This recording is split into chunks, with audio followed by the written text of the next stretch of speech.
Hey, what's up, everyone? Sorry for the late stream, but we are here once again. This is your host, Kay, from Lunarlight Games, and thanks for dropping back in. Hello, and welcome to the channel if you're new.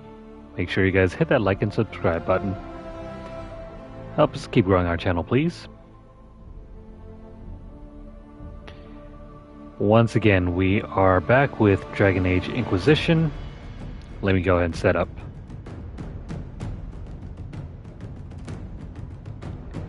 Alright. From this point forward, I think we're crossing over into new game territory. Why do I say that?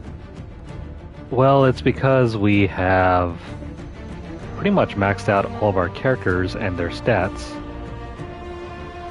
Something that ordinarily you're not able to do in the game. For example, you only get a limited amount of skill points to upgrade your character. I'll show you quickly, run you guys through what we're using.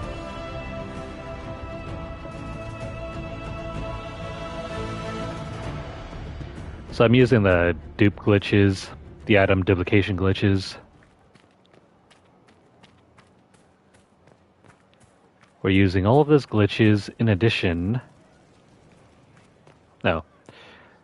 These the exclamation marks don't really matter because they were the site of our trainers and they've since been removed. Thanks for my life in Haven. You've all sorts serving now. If that means change, so be it. Alright. So yeah, we have maxed out our skill trees thanks to the use of the item duplication glitch as well as the amulets of power. I use Astro A40s. I've been using them for the last 10 years now. Wouldn't have it any other way. There are probably some better gaming headsets out there nowadays, but these are the ones I prefer. I mean, if I had the option, I could probably go for the wireless ones, but I don't really care for the battery life on those. So that's why we're using the wired A40s. They're pretty much the same thing. Alright, so how did we build out our character now that we have all of the abilities unlocked? Normally you're not able to do any of this because you don't have enough points to unlock everything. I think the max level cap is at 27. So you have somewhere around 27 plus points to work with. We are using well in excess of that. Anyway, time to run you guys through what we're using. We're using Spirit Blade. This is going to be our main attacking ability. You could get away with using the entire tree here except for Resurgence and Disruption Field. You mainly want to take everything around here in a circle, plus Fade Cloak and Decloaking Blast. You can choose whether or not to use Defending Blade. I don't feel like it really helps. And then after that, generally you want to go down this side of the path and unlock Lightning Cage. And use Energy Barrage along with Energy Bombardment. So yeah, this side right here normally isn't unlocked. With the fire skill tree, I am using the fire mines. Go down this side, take on Flaming Array. Unlock Immolate. If you plan on using Immolate often, use Wildfire on this. Use Flashpoint and Pyromancer as well as Clean Burn. You don't really need chaotic focus. Chaotic focus, I feel, screws up your barrier too often for it to be useful. Wall of fire is not needed. Neither is flash fire. In the winter skill tree, I normally just go down here, take up mana surge and winter stillness. Fade step is entirely up to you. It's a nice teleportation skill. Useful if you want to get away, otherwise not completely necessary. But we have all of these other skills unlocked as well. I normally don't take Frost Mastery, and I don't take Ice Armor either. You don't need Ice Armor because you can use your barrier to make up for the difference. You don't need damage reduction if you have like an unlimited barrier. And then, of course, you get Mark of the Rift. On this side, I feel that you're okay taking barrier. Guardian Spirit, perhaps. Peaceful Aura. And then down over here to Dispel. Dispel is very useful for removing barriers. I think it can also remove armor? Or no, not armor, guard. But you don't take Rejuvenating Barrier. Or Mind Blast, or this one either. But I'm interested in seeing where everything stacks up, because this is probably overkill. I should probably run through some of our other characters as well, like Solus and... Yeah, I should probably run through Solus and Varric later when I have the chance. Not right now, though. We got more important fish to fry. Alright, so let's go to the Operations War table. We'll clean up things there, and then we'll go back to Crestwood.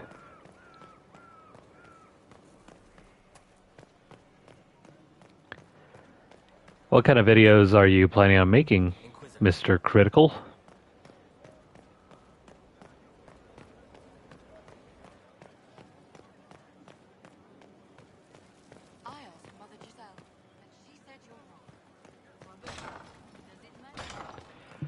We have only one character left that we still need to upgrade.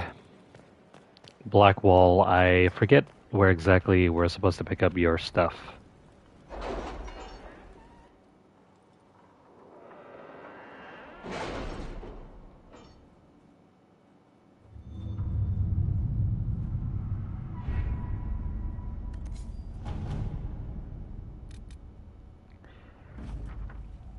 Well, Commander, we conducted sweeps of the Storm Coast and determined where the Darkspawn are most concentrated. Our Ferelden-born soldiers are quite eager to see them driven back.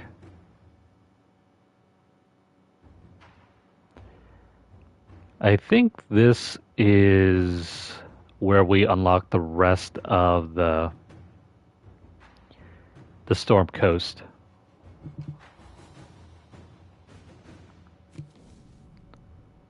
That's cool.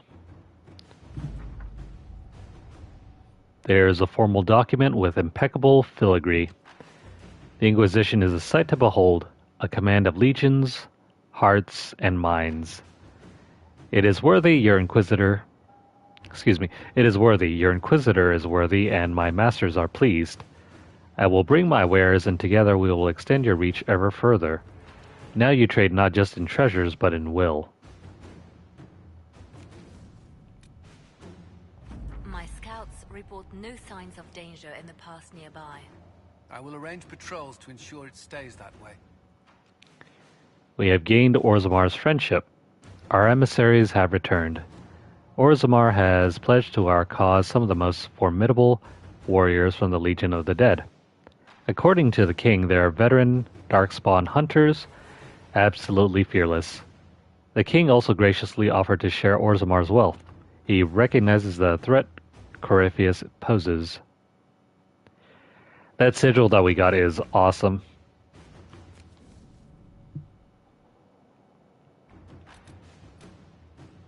We will use it later.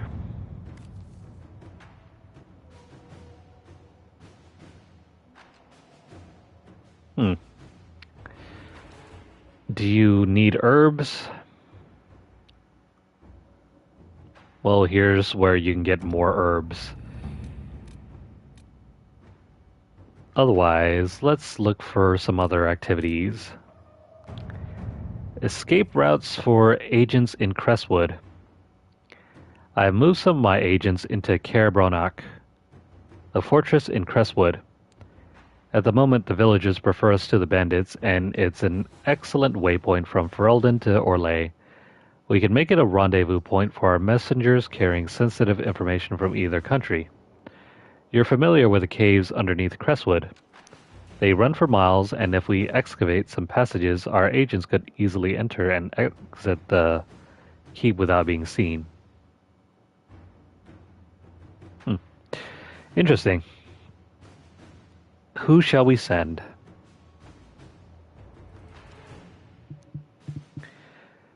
What is up, Marius? How's it going? And thanks for dropping in as well, Storm. Who do we want to send for this quest? Well, let's see what kind of rewards we can get. I'm always interested in seeing if we can get better gear.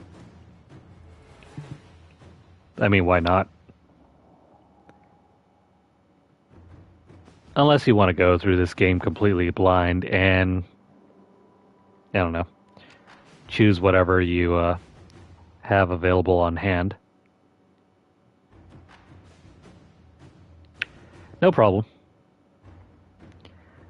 I've been awake all day.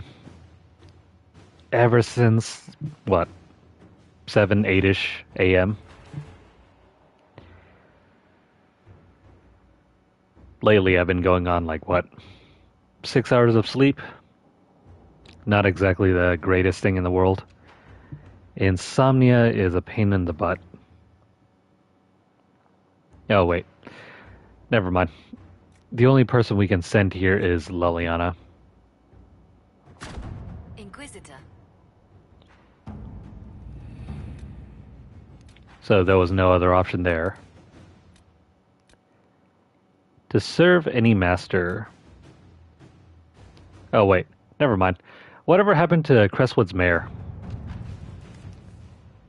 The mayor of Crestwood left a letter confessing that he was the one who flooded the village 10 years ago.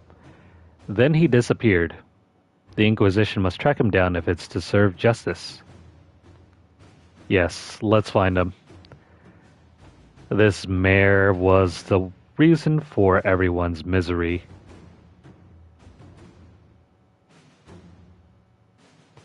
He left those poor refugees down in the caves to drown. And then when we found out about it, he ran like a coward.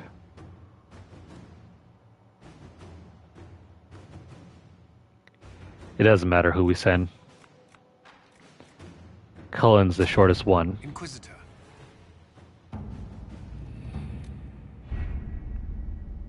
Alright, let's go back to Crestwood, explore for a bit, and then we'll come back to this.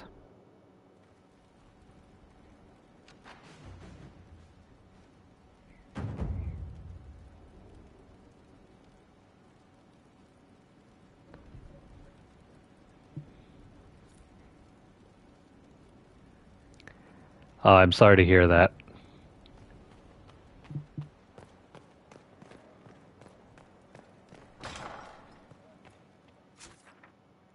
It's never easy when you have to make decisions for other family members like that.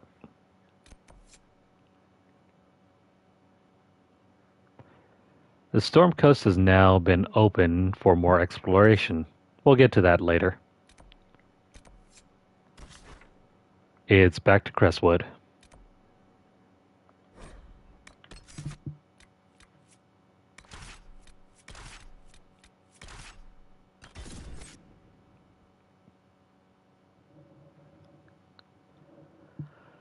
Alright, last time we were here, I think we had just cleared out the massive cave with the rift. We went from exploring a very creepy, desolate countryside. Now it's all sunny and bright.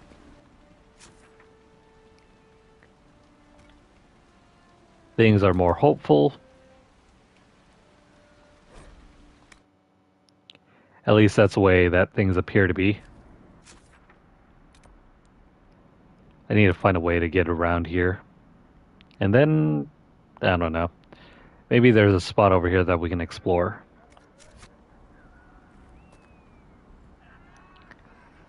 Let's focus on this first. How do we get down inside? Farewell. Whoops. Didn't mean to do that.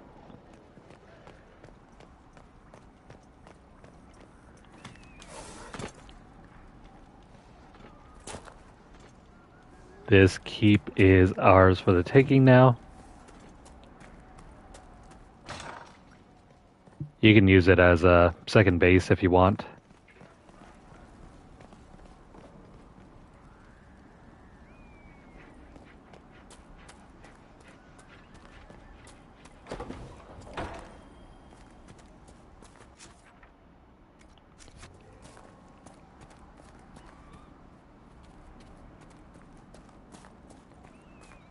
Alright, this place is interesting. We cleared out the lower levels. The water is now completely gone, meaning we can check out even more of this area.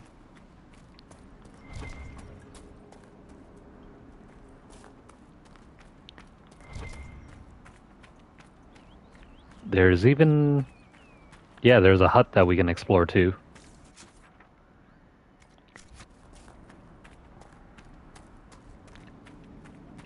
Well, this is awesome.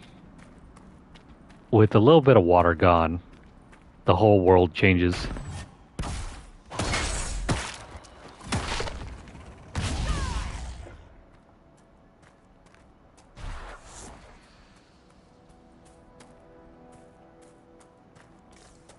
Yeah, the map is mainly, what, deserts and forests?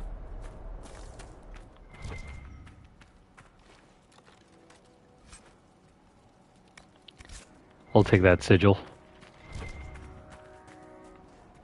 And what other treasures around here? Let me just grab that. So far, this build feels incredibly OP.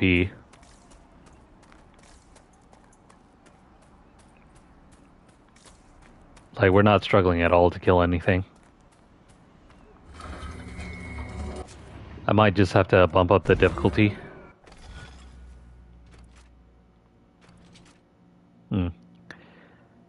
This should be relatively simple. So starting from this triangle,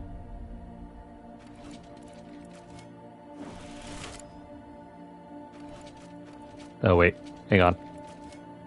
We already screwed up. Just my luck.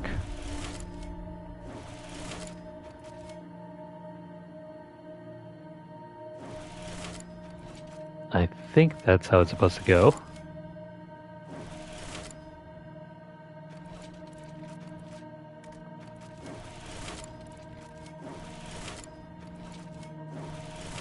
Oh wait, no. Never mind.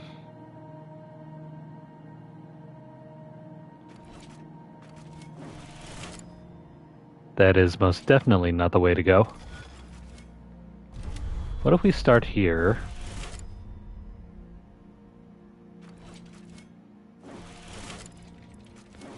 And go this way.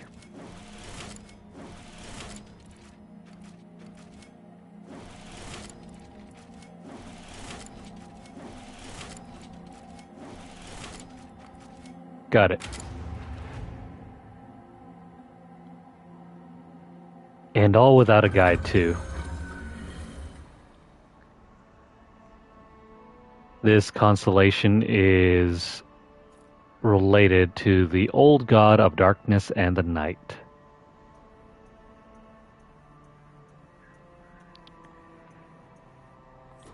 In Dragon Age lore, there are seven old gods, of which we killed the fifth one during the first game.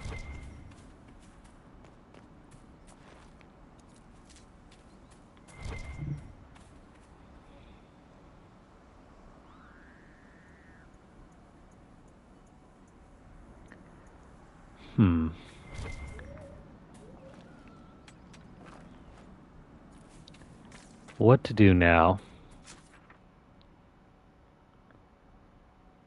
Well, I guess that's about it for this area. There's a village.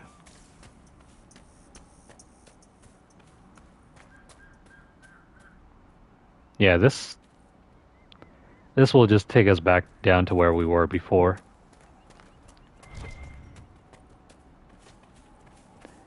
I do like the view, though. The vista looks incredible from up here.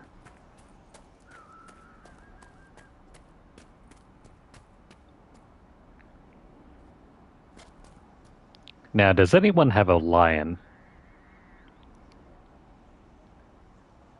I mean, this kind of looks like the Lion King. Maybe. Nah, too much water.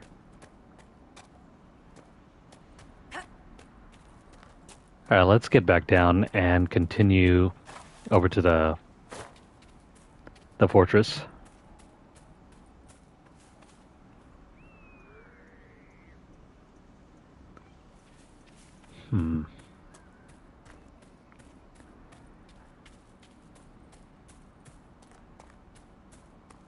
Man. No kidding. When there were ghosts around here, it was far more interesting visually.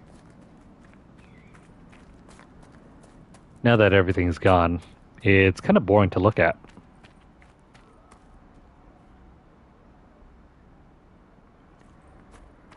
Oh yeah, about that. There's a live action. Yeah, the live action Mufasa movie.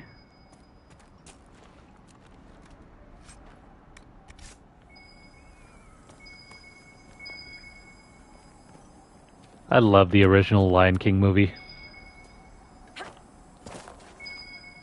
I can't say the same for the live action version.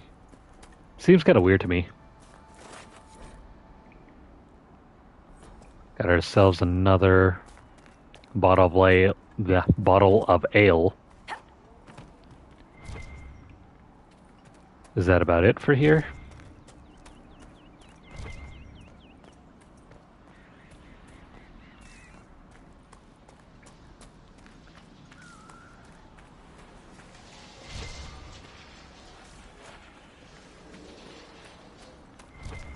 Yeah, that place has already been discovered.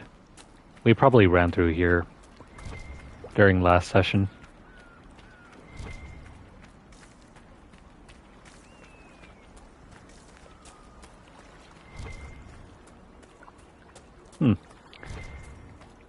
Lots of stuff to see. This is reminding me more and more of Skyrim. If you see it and you want to explore it, go ahead.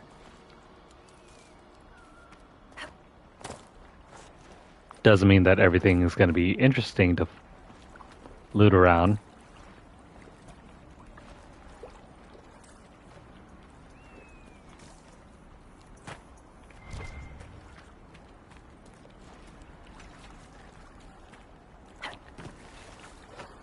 Can we go further? No. There's an invisible wall here that will prevent you from going any further.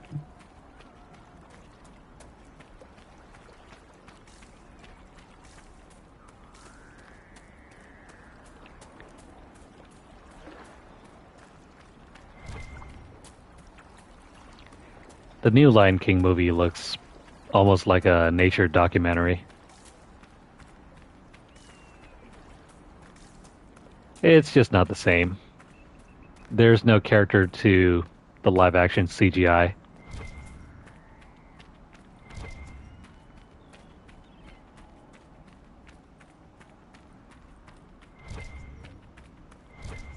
One is over here. Nothing? No.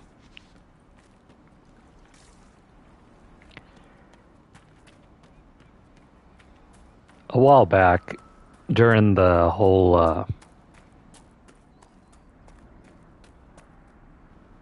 excuse me, a while back during the whole drought that we had around here in the West, there were all these news stories about people finding dead bodies in barrels and containers, like tossed into the rivers and the, I don't know, the dams and everything. I thought that was a interesting time period.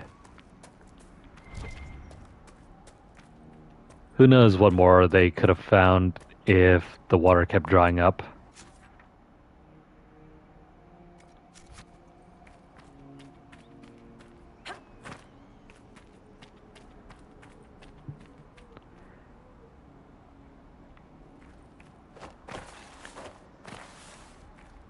Most likely O-bomb.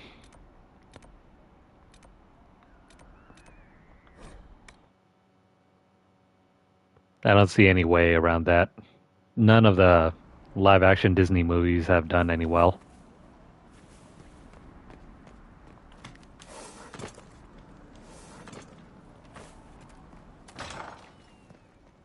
I mean, the one that was probably their best one was Aladdin.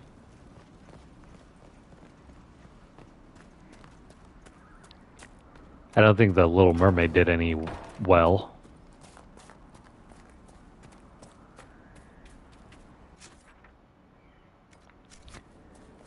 And I probably should have gone to check out this before we drain the entire swamp.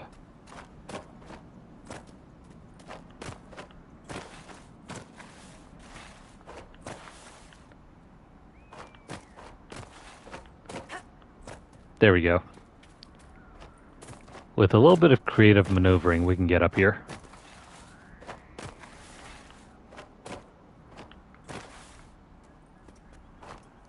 I hope we can get around this. The heck?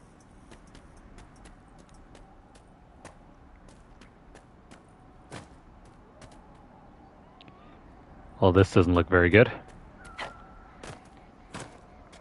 Where's that one cave that we found before? Oh, never mind. It's this over here.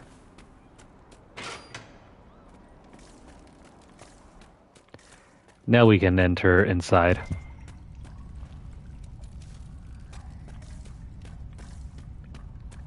What's going on over here?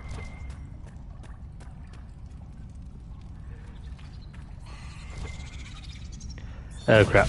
Spiders.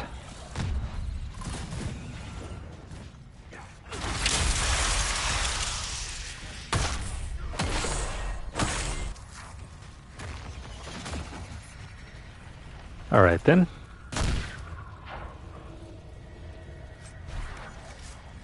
Poison spiders. Awful. As if regular spiders aren't bad enough.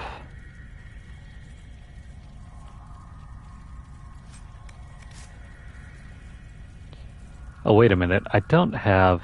crap. Let's talk about your dark and troubled past. Excuse me?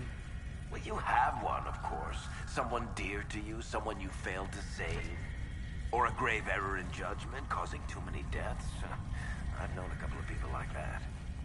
Oh, maybe betrayal. That's always good. No. Well, you've got to give me something. No, I don't. This conversation is over. Touchy.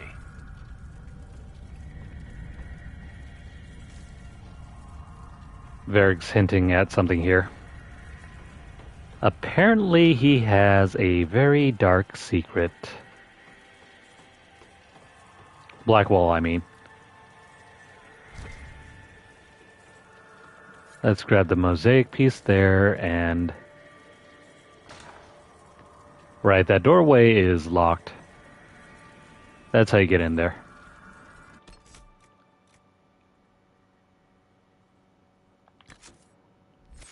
Yeah, never mind. I'm probably gonna have to remove one skill because I forgot to throw on static cage. Say goodbye to the mines.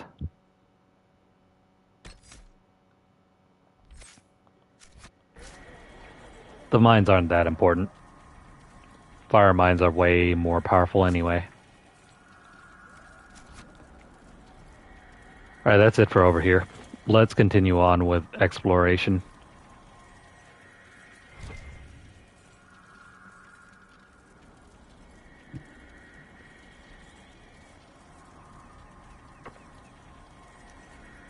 If you're wondering why we have ice stuck to our character, that's because it's part of the ability.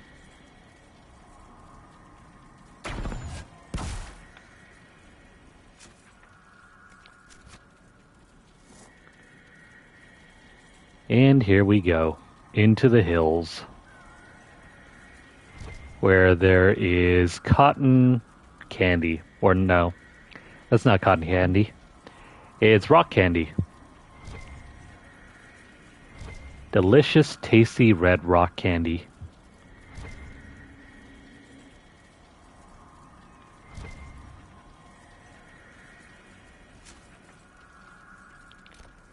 We could probably go over there, but I saw some enemies to the south of us. Let me go check out the mines.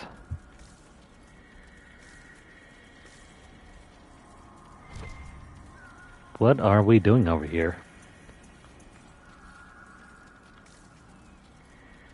Pop rocks. That's what I'm thinking of.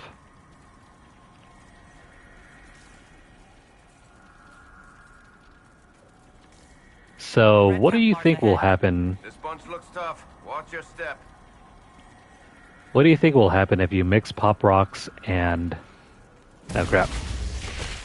Pop rocks, Mentos, and Diet Coke?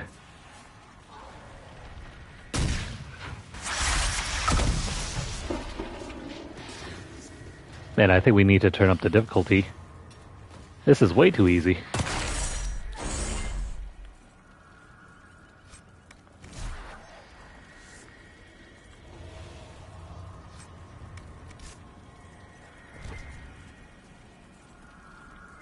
There's something in this cave.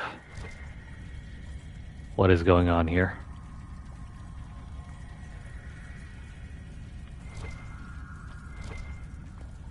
Well, it's dark for one.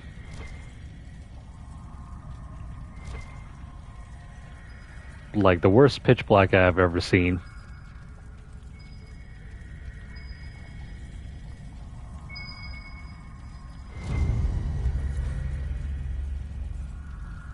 There's a bottle of Antivan Sip Sip? The hell? More bootleg whiskey. Oh wait. There is a special enemy over here.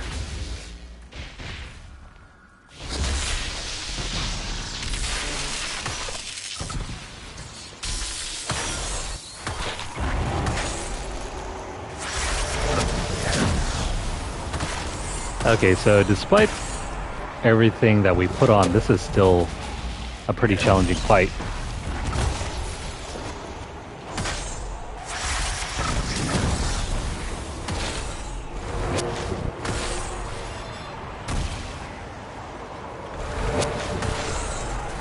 Well, somewhat challenging. That wasn't that bad. Alright. Let me flip the difficulty up a little bit, because we are eliminating enemies way too easily.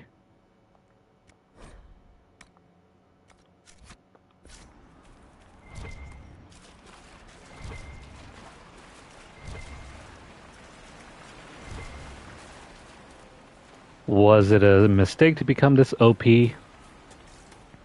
No, I don't think so.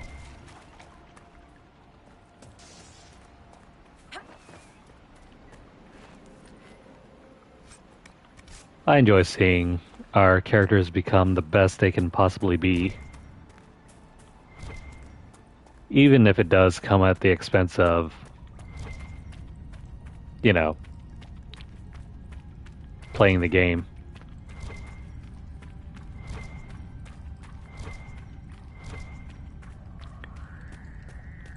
At least now you'll be able to see what Nightmare difficulty will do. Without the right builds and the right armor, we're gonna have a hard time and a bad time.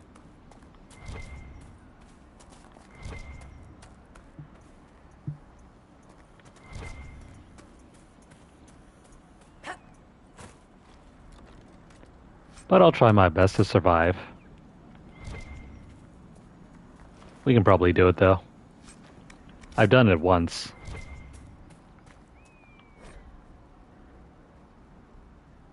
There is a small ruin in the hills above Crestwood. What kind of ruins?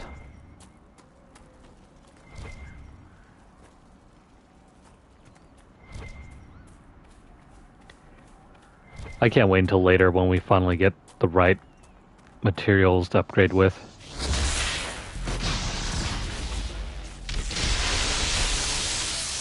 It's going to be so much fun.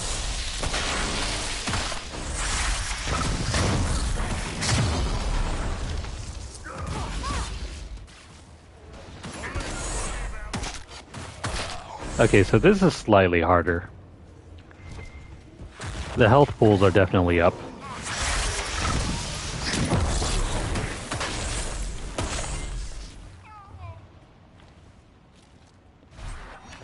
It's going to be more pronounced when we start facing off against dragons.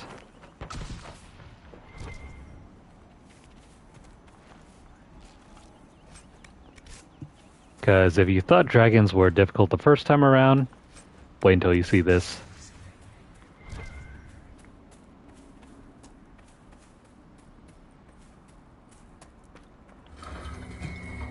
Alright, second Astrarium.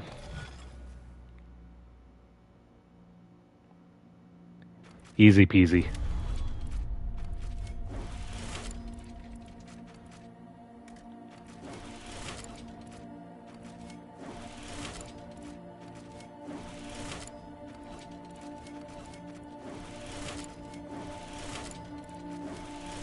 And that's how you do this one.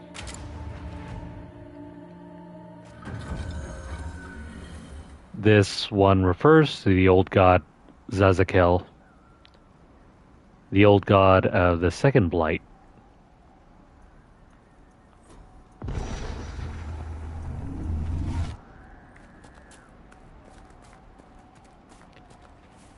In Dragon Age lore, there has already been 5 blights.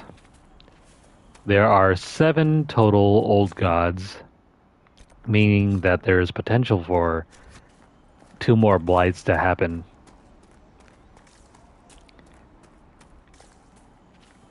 I'd be very interested to see if they ever pursue those story beats. Or maybe not. For more context, you play through the 5th Blight during Dragon Age Origins.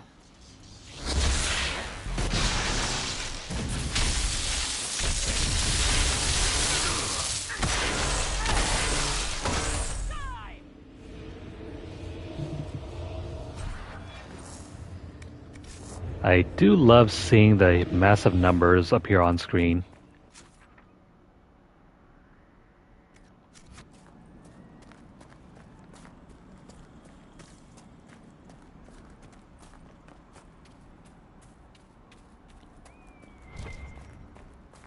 We're approaching the dragon soon. Hopefully we can get that done tonight before we leave.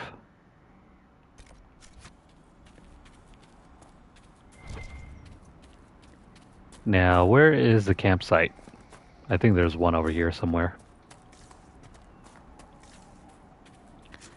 Unless, of course, we want to go tackle that thing over there.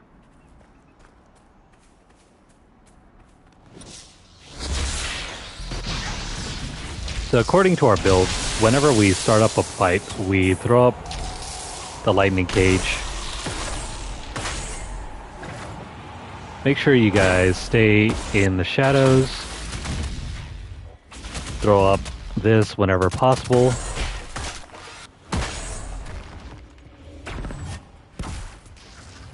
And then, if possible, use your fire mines.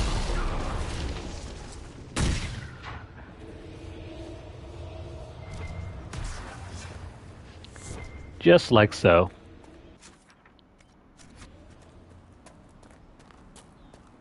With the way that things are looking, we probably will have mostly a story-focused playthrough left now. Because the challenge in the combat has been whittled down to nothing.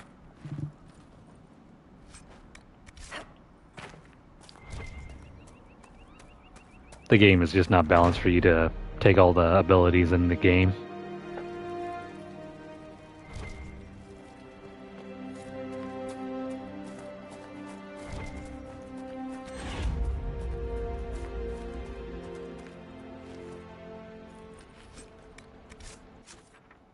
I can't say if I remember if it was the same way for Mass Effect. There's no glitch or anything there if you want to take every single ability.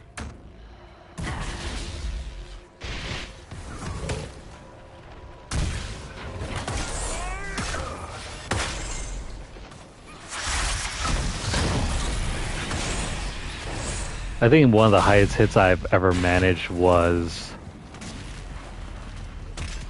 I think maybe 10,000?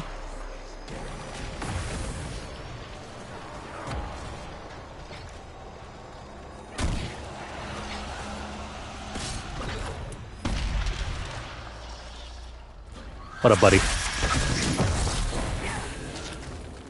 I don't think I'm going to be able to hit 10,000 yet because we don't have a ring and the rest of our other things as well.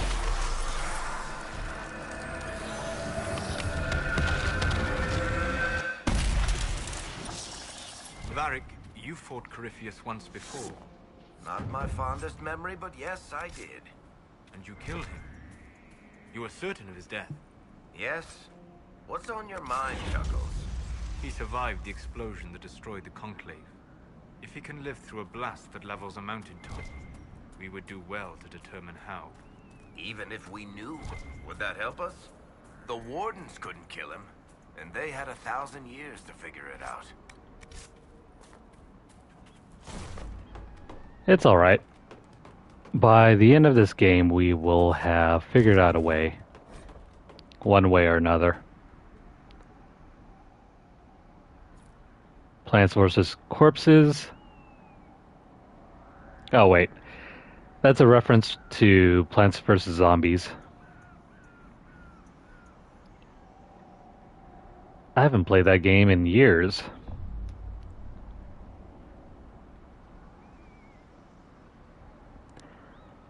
If you truly want to know how old I remember it, I was playing it on my brother's DS.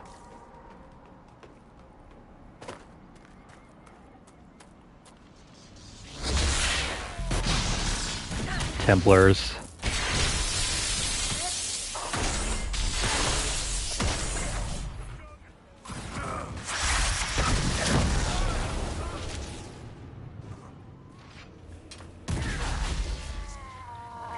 So yeah, this build and our current lineup is more than capable of killing everything.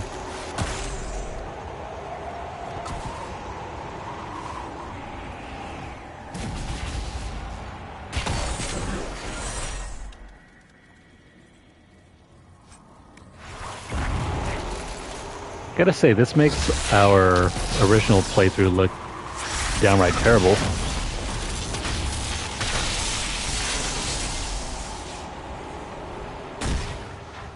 I think even in this stage of the game I was having trouble trying to keep up.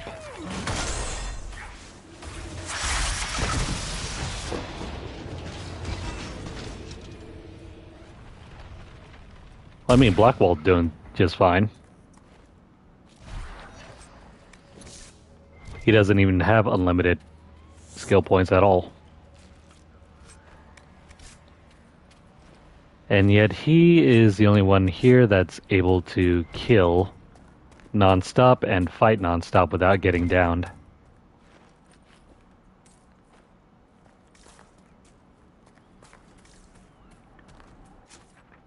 Goes to show you, if you want an unstoppable powerhouse, take him. Forget about Cassandra or Iron Bull.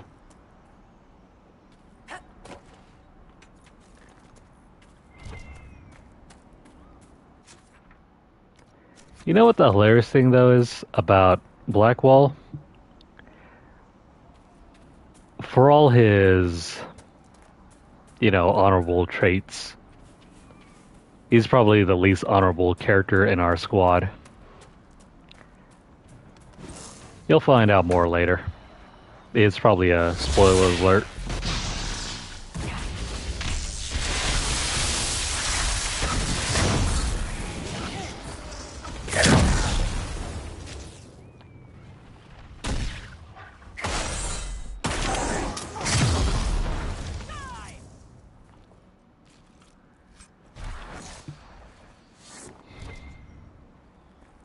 Okay, the key thing about our current build right now, you want to use your spells to build up your Spirit Blade charge.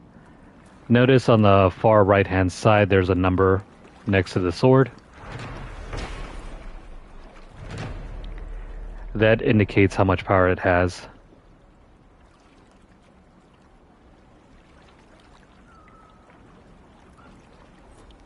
It depends. Wildlife definitely will attack enemies.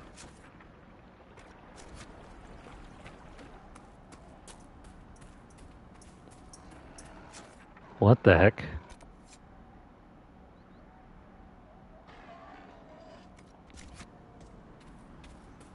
So this thing right here, wildlife, it's neutral. Look at the mini-map right over at the left-hand side. It's a blue dot. It won't attack us unless we mess with it like so.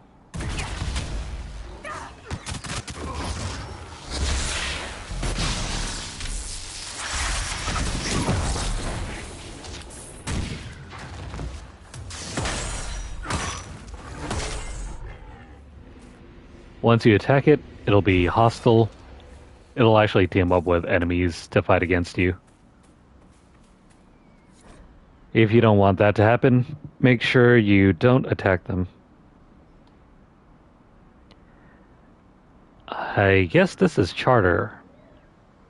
Or the Butcher. Poor guy. Red Templars. They will show no mercy. We must do the same. Yeah, show no mercy.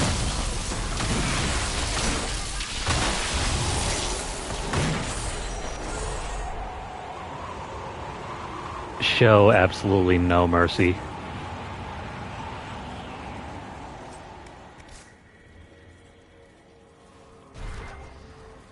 Meanwhile, there's a group hanging out over there.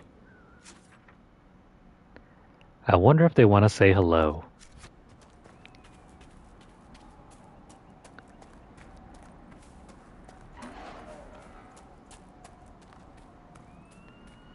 What up, friends?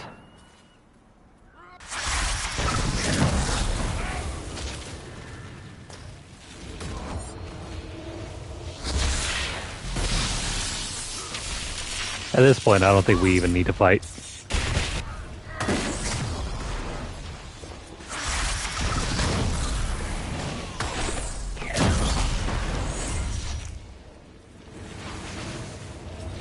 Though it is rather fun seeing everyone fall down before us.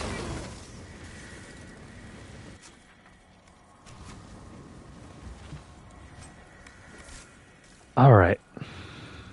Let's move on. We need to go to our southwest.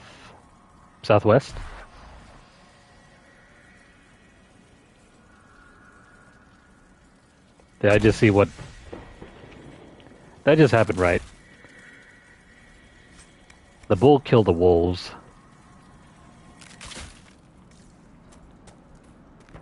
and disappeared into the bushes. Yeah, that was weird.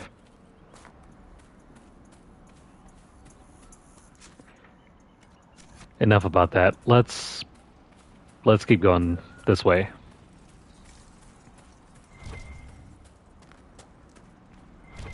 There's still more to find.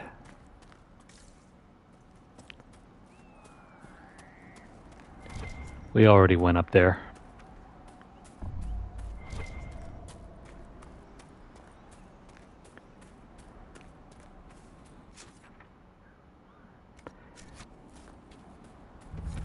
Now, if you didn't take the time to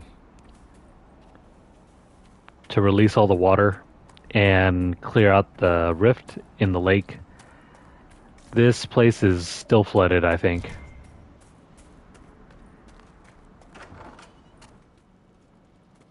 So you're the woman who saved Crestwood from the dead. Watch out for the wyvern in the hills. I'd take his hide if I were better with a bow. There's a wyvern causing trouble? It used to hunt in the mountains. Didn't bother anyone but the bandits. Lately, the beast got it in his head to come down here. It almost crippled Gauld's little boy. Best someone kill it. I hope I get my hands on the liver. It makes a poison that kills rats like nothing. It's a little too late about that. I killed the wyvern up in the cave. The body's yours if you want it. That I do. Here, for your troubles. I hope you can make good use of it. A fine day to you. Yeah, we killed the wyvern before we even spoke to her. Do you farm out here? The name's Judith. I farm and I mend things for the village and people passing through. I did a fair trade with traveling merchants before the undead started attacking. Not to mention that dragon. Seriously, why does anyone live out here? Oh, you know, the fishing's grand. Must be some big fish around here. If you're Judith, there's a man in the village concerned about you. That must be Gould, fretful as ever. I'm glad he stayed in Crestwood. He's fast as you please with a loom, but terrible with a sword. What do you know about the dragon? She moved in a month ago. The guards tried to run her off, but she snapped one's head off and she flew away. Poor Hamold. At least it was quick. Since then, she's eaten 3 horses, 5 goats, and 2 cats. Oh no. The poor cats. Until later. Be safe. Whatever will they do without the cats?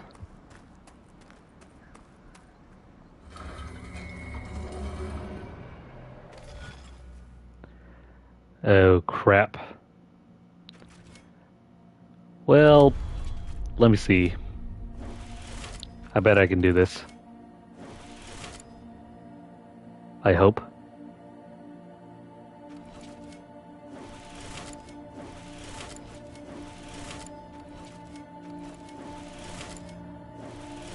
Pretty please, I hope I can do this one. No, never mind, I can't start from there. We have to go up here.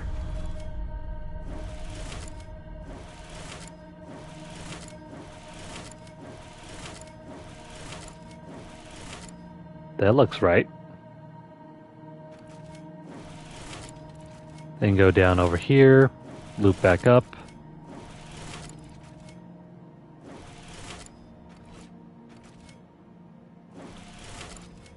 This should be right.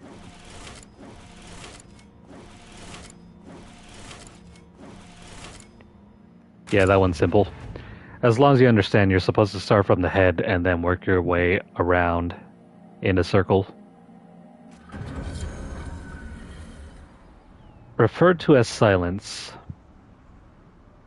It is... No, it refers to Dumat, the first old god.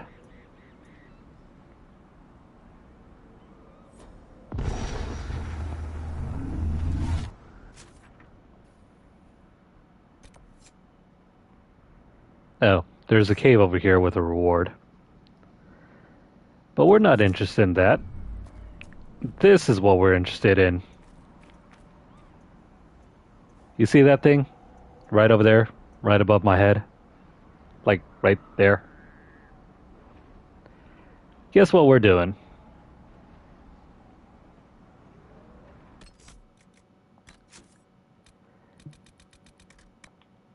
I'm gonna make a save.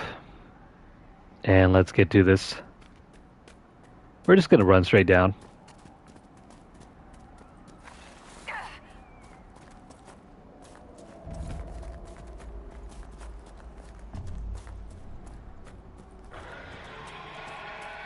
Oh boy.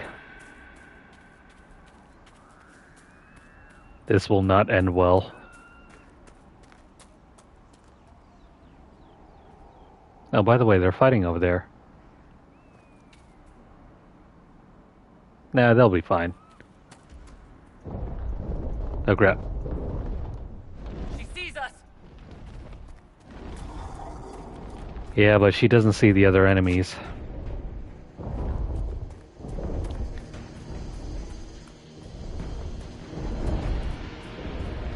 It's doubly worse if we have to deal with the other enemies at the same time. How did you find it? I looked. Now you sound like coal. This world is full of wonders for those who seek them. This enemy seems to be immune to electricity damage.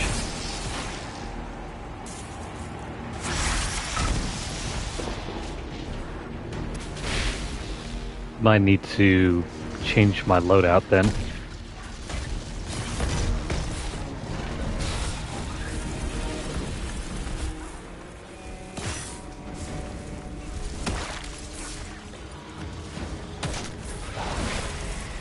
Alright, you can't just expect to win this battle through sheer brute force.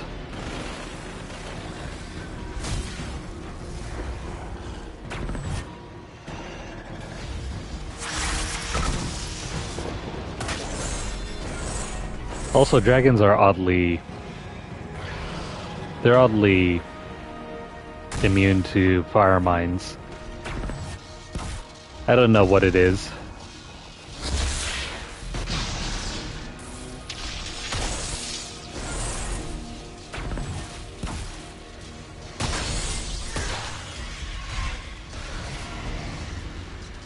Come on, this is not good. Our party members are getting hurt.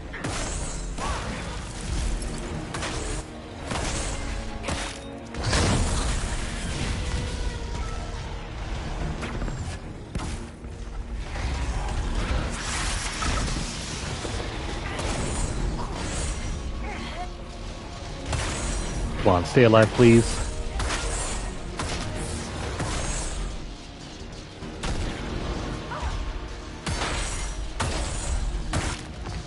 I mean, it's almost dead. Just a little bit more.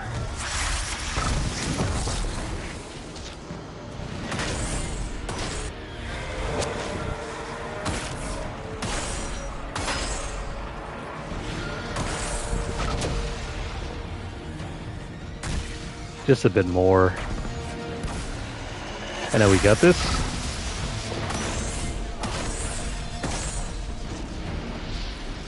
Crestwood should give us a medal for this. I mean, they better.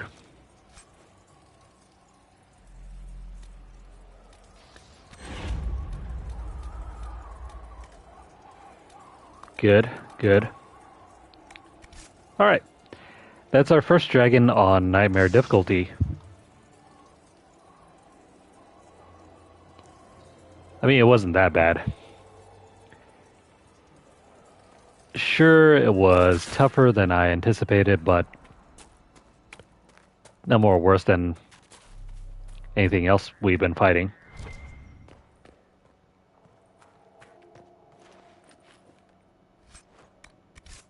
Granted, the Crestwood dragon is also on the lower end too.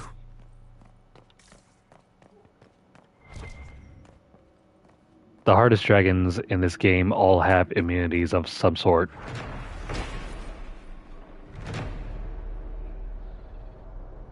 That thing was not a wyvern. The wyvern was a baby compared to that thing. There's a note. Don't be so stingy. Give up the last of your rams if you have to. I'll be gone hunting for a week, so remember, bring the dragon 100 pounds each morning. That seems to keep the monster full enough she doesn't wonder what there is to eat inside our homes. My guess is that they didn't have enough rams to feed the dragon. Those poor idiots.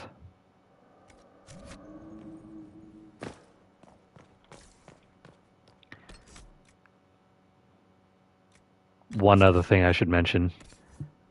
Blackwall now has a very good ring in the form of this thing. The Ring of Life Drain.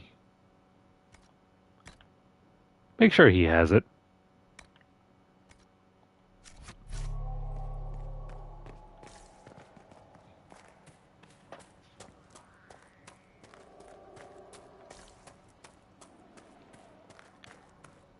But yes, every dragon has some sort of immunity. I think the first one we fought back in the hinterlands, that one was immune to fire damage. This one was immune to electricity damage.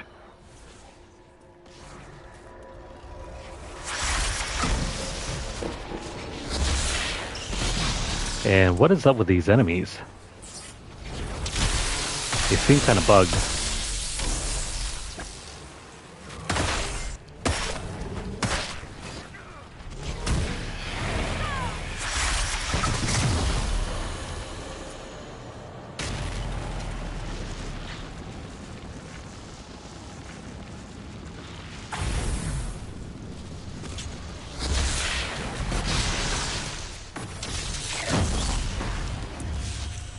Oh no. I forget how bad these things can be.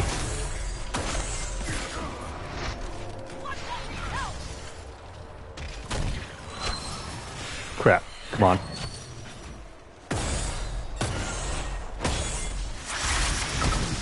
These freaking despair demons.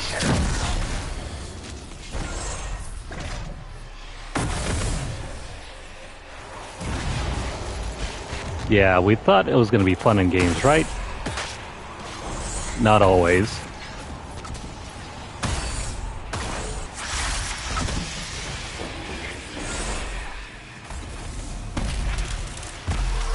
There we go. Everyone's just hanging on by a thread.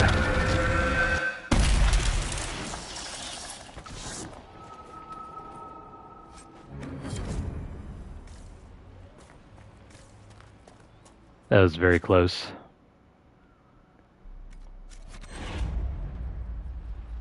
A few more misplaced steps and we probably would have bit the big one there.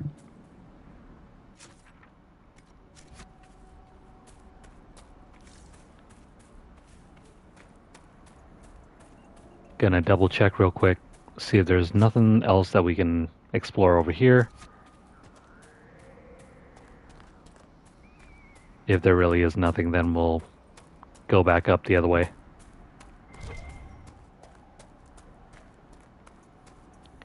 Seems pretty empty over here. There's all this open space.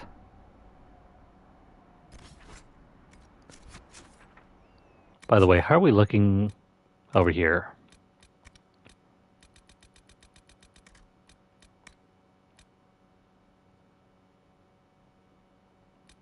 Okay, so there isn't a whole lot that we have to explore around here.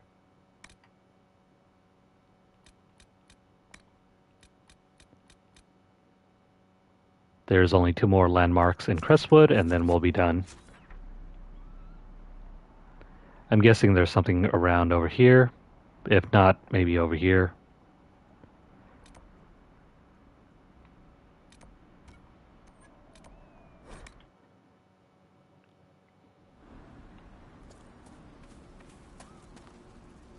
Well met, your worship.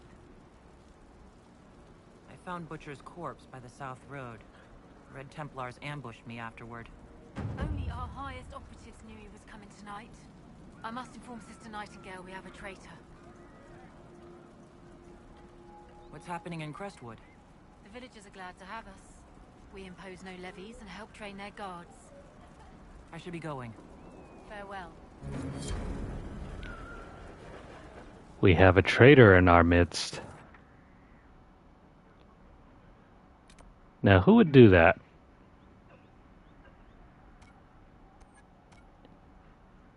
Wait, hang on. There's something over here that we can check out.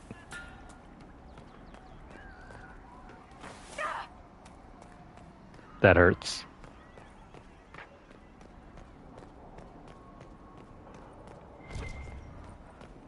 How do we get inside here?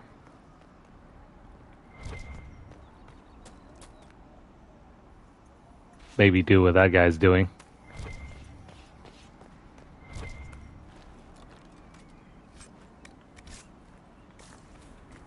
But there's something around here that we can check out.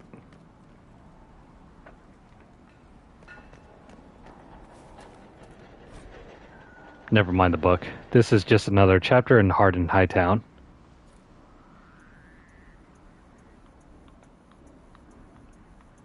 If you take all the pages from Hardened Hightown and publish it, it reads as if it were its own mini novella.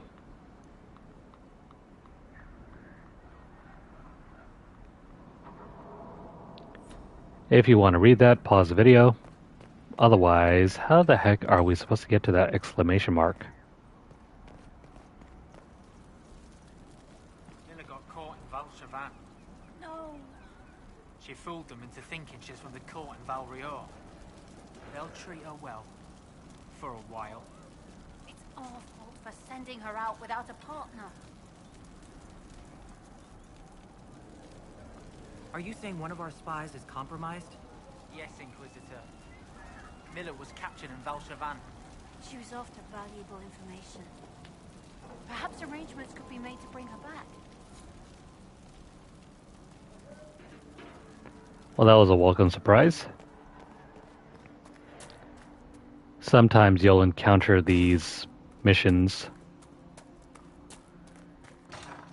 They're not very obvious on first glance, but make sure to speak with your teammates or your NPCs.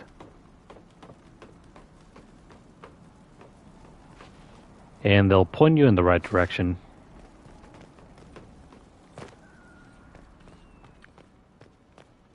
Now, hang on. How do we do that one thing over there?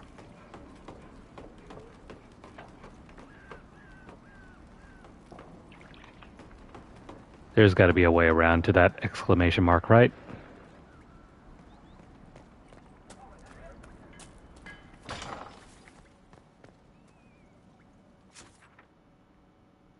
It's probably over here, right? We'll slide down.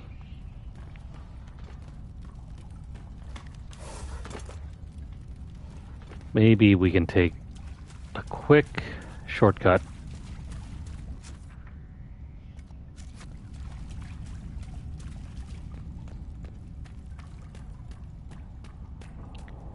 Or maybe the exclamation mark was just telling us, hey, you can go down over and under this side.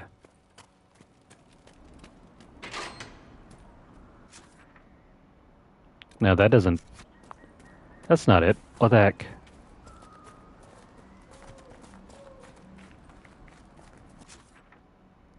How the heck do we get over there?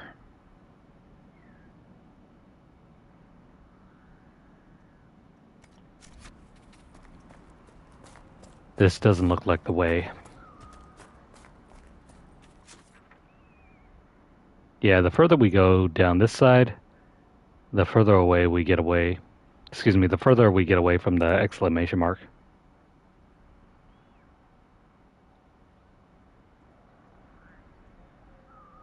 Yeah, let's go down this way.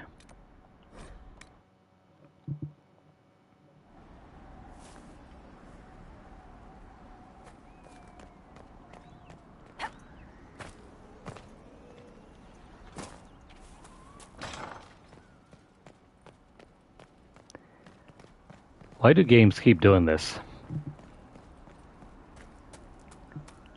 A lot of developers seem to be fixated on making X the go-to button for almost everything. If you want to jump down or jump, press X. If you want to interact with something, press X.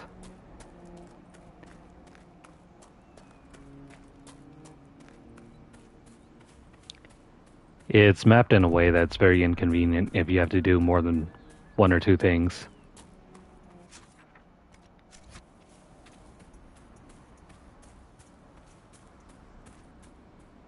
Oh no, we can't go this way, can we?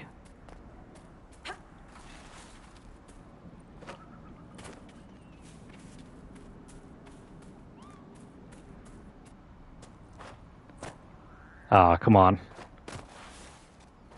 It's a dead end. So what the heck? How are we supposed to go down or around?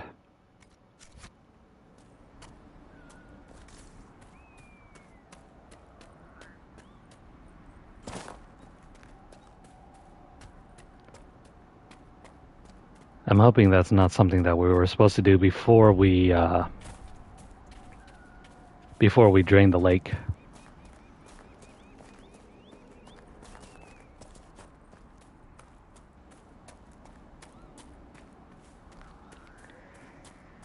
Yeah, what the heck?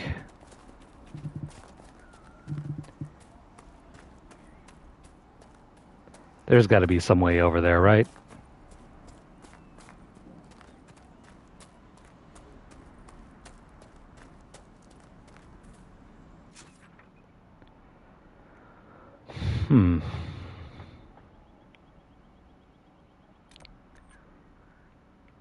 Either that or it's somewhere up inside the fortress here.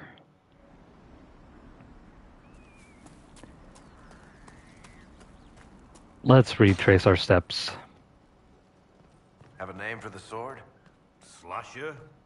Gasher? How about Pokey? Go with Pokey. You seem like a Pokey guy. Here we go. I think this is where you're supposed to go.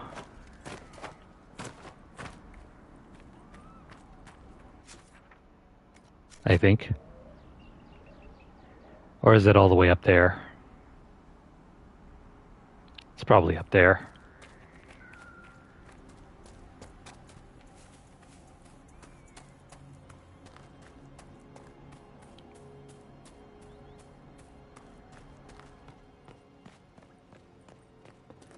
Blackwall calls his sword Pokey, huh? He's not exactly the most charismatic figure we have in the party. I mean, he gets the job done. Another time. That dragon in the fens has breathed its last. Ferelden Knights lined up to challenge it. Oh, here's another chapter for Hardened Hightown. I guess I never picked this up. Pause the video if you want.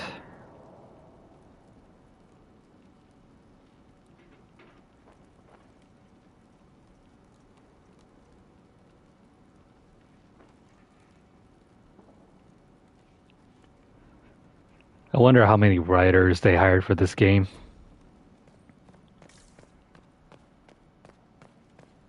There are so many people around in the credits as well.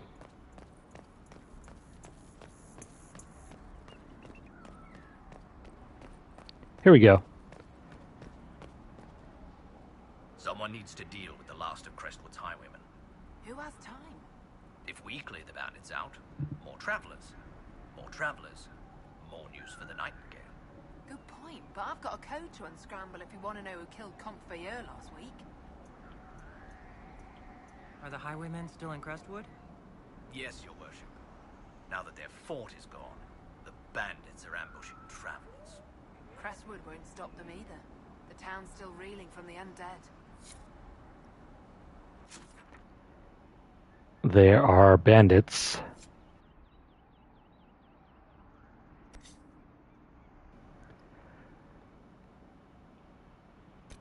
So yeah, we'll find those bandits and then we'll go clear out that main story mission. Then after that, I think we can leave.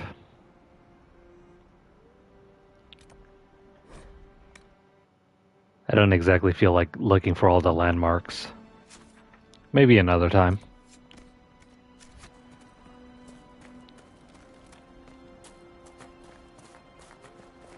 Perhaps in the future when I'm feeling more up to it.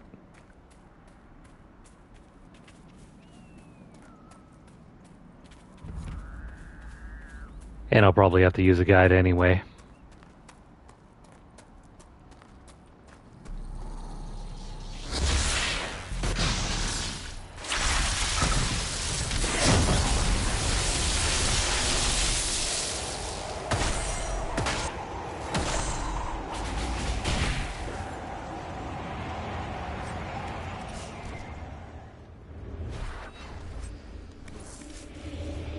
Sweet. We got some more research materials. And here's a cave that we can look into.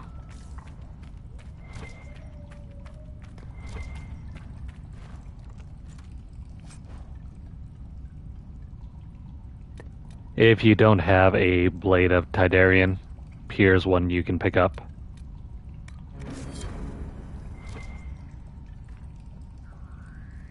It's the same thing as the one I'm currently using.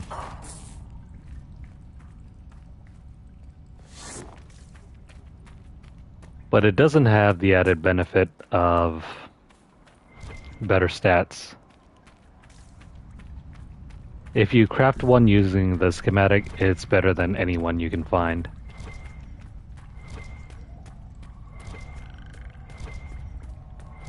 Now, where does this cave lead to?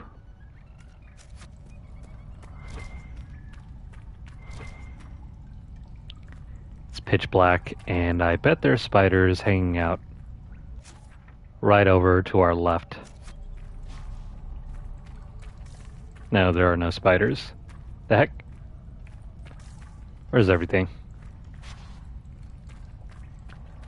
It's just one big old dead end.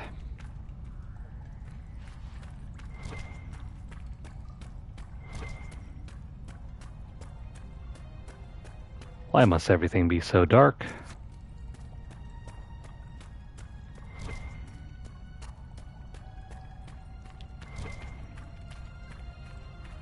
It's dark and everything looks samey.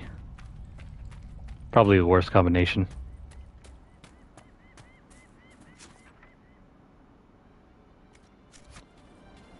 Anything else over here?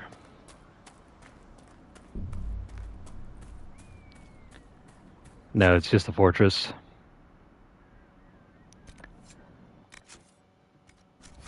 Let's go clear out the bandit camp and then we'll continue on with the story.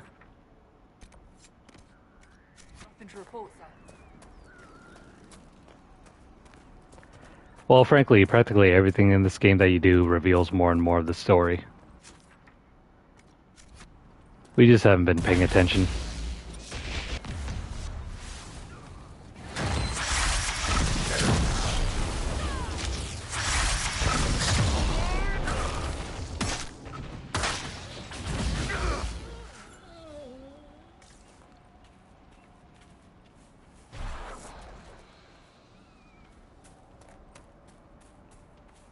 Now, if you thought the combat was starting to get suddenly easy, you gotta realize we're not even using the best equipment available. The hell is that?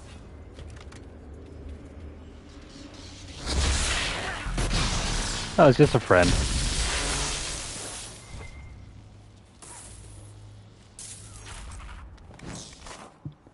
Once you stack on the best gear in the game and all these skill points,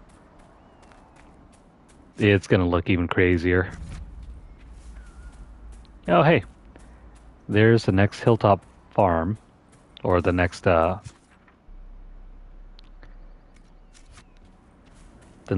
landmark.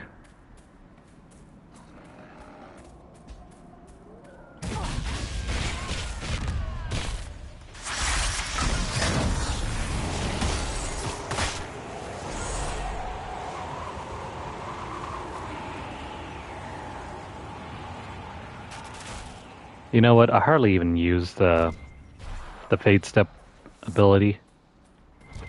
Perhaps I should switch that one out soon.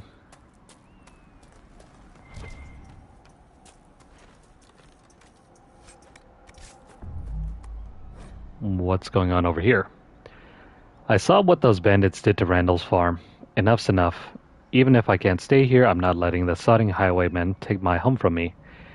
If any of you slugs can read, I set the fire with heaps of dried cow dung. Hope you like sifting through the ashes. How smart of him. He lit the BS on fire.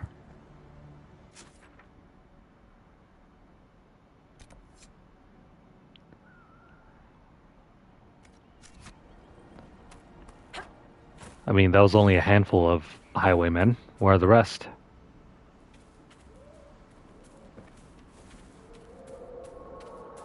They're probably back down the other way.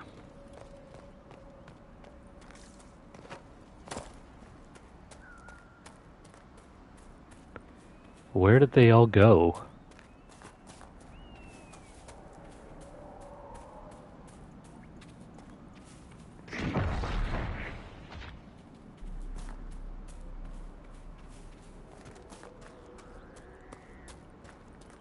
It figures. Whenever you want to find these enemies, they're nowhere to be found. What if we take the bridge over here all the way out?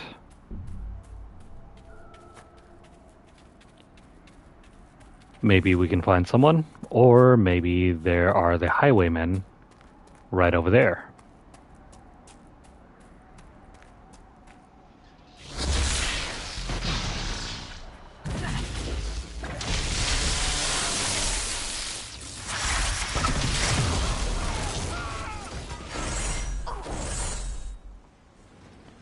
Yeah, that's two.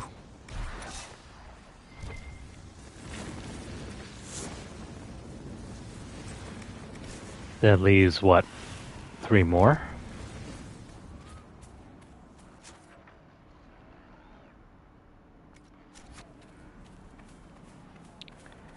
Anyways, about that. Let's head across the bridge and see what's over there. Don't mind them. They're just playing.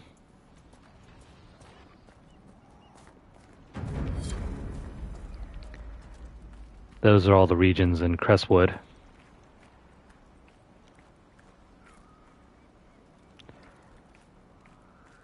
Never mind. That's just the exit for the region.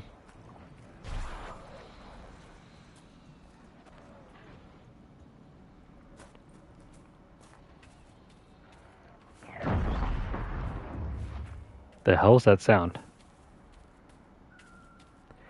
Yeah, the mines are really scary when you use them correctly.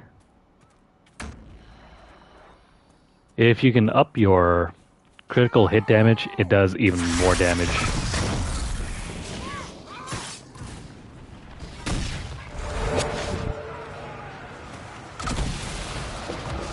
Oh hey, more friends.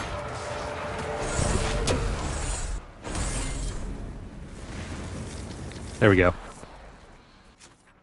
Those are all the bandits.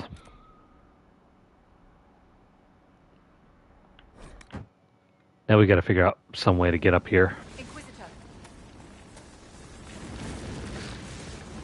That's not the way.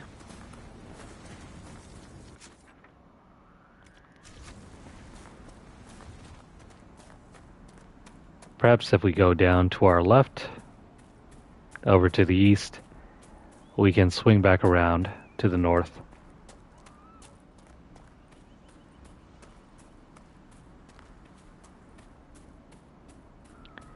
This looks right. Bolt's contact with the Warden should be in that cave. Glad you made it. I just got here myself. My contact with the wardens should be at the back of the cave. A group of wardens were protecting a villager from corpses out near Crestwood. They were likely hunting my friend. I'm glad they didn't come looking for people to help in here. They might well be good men, but they've been given bad orders.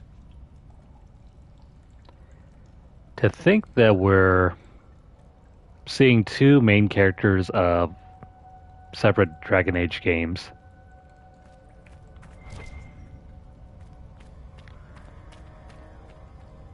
It's probably too much to ask if we can also see the main character of the first game. Not that that one had any How do you know they're true? set appearance anyway. Everything in the Fade is a memory. And memories are all too easily muddied. Just like your history books. They contain truth, but reason and sense are required to extract it.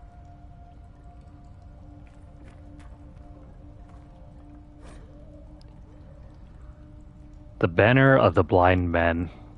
This banner marks the cave as an outpost of the Blind Men, notorious smugglers who are known to sell slaves to Tevinter.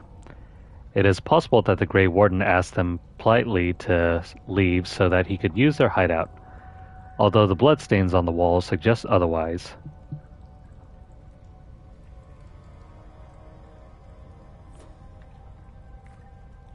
Oh no, this is a different spot.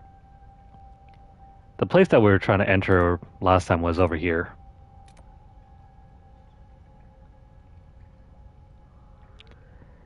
And we managed to open the door because we came out of the flooded caves and out over here. Yeah, it's very confusing.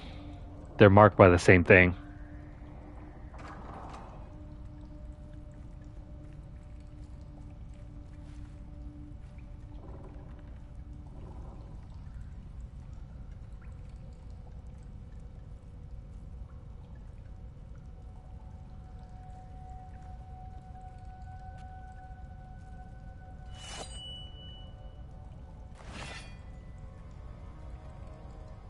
It's just us. I brought the Inquisitor. Warden Logain Mutia. I believe we have a common cause, Inquisitor. Well, this is interesting. Here we have two main playable characters of Dragon Age 2 and Dragon Age Inquisition. And this guy right here, Logain, he's the villain of Dragon Age Origins, the first game. There was a Logain who joined the Wardens after he lost Ferelden's throne. The traitor Terran. Yes. I've heard all the names. Then that's you. I've been a warden for 10 years. They will never fully consider me theirs. Something I've had cause to be grateful for recently.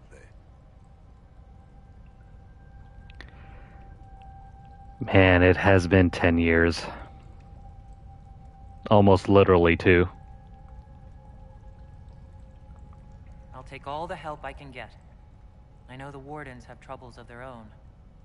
I wonder, though, might those troubles have anything to do with Corypheus? I believe so.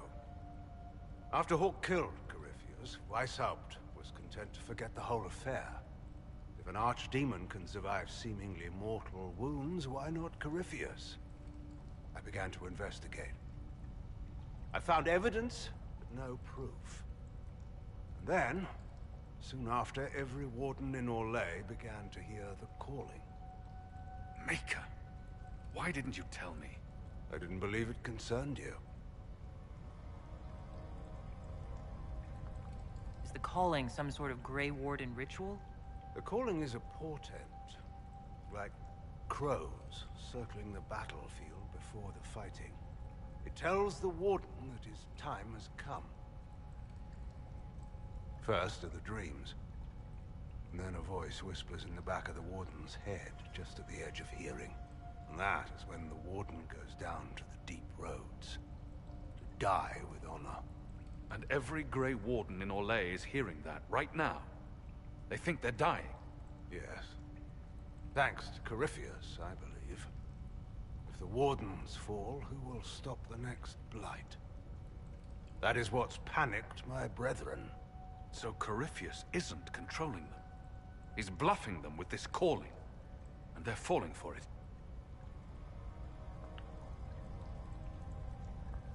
Is the calling they're hearing real? Or is Corypheus mimicking it somehow? I don't know. Even as a senior Warden, I knew little about him. The Wardens believe it to be real, despite my warnings about Corypheus. That is all that matters at the moment. You said all the Wardens are hearing the calling. Does that include you? And also you, Blackwall? Yes. It's like an itch at the back of my mind. At times, it's barely there at all. But then I find myself starting to hum it under my breath. It is vile. I can understand why so many Wardens have gone mad from fear of it. I do not fear the calling. And worrying about it only gives it power. Anything Corypheus does will only strengthen my resolve. How can Corypheus make all these Wardens hear the calling? I don't know. It's likely part of his nature. Corypheus is, or was, once a mortal man. The Blight owns him, but it did not create him. Wardens are tied to the Blight through the Darkspawn. That is how Corypheus influences Warden minds. Somehow he is using that power to mimic the calling. So the Wardens are making some last desperate attack on the Darkspawn? A Blight nearly destroyed Ferelden. A Blight without Wardens to stop it might well destroy the world. Warden Commander Clarel proposed a ritual involving blood magic. A desperate measure to prevent further blights. When I protested the plan, called it madness, they tried to arrest me.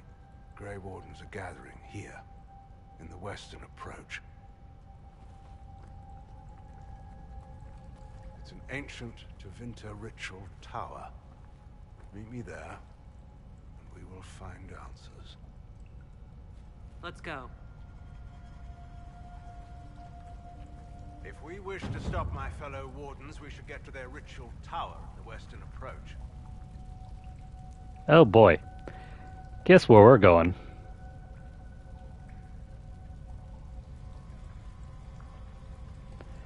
If you're wondering why Loghain is here, well, let's listen to his story. I heard something of what happened in Ferelden. How is it you weren't executed? When your mistakes are public, everyone feels they have the right to a personal apology.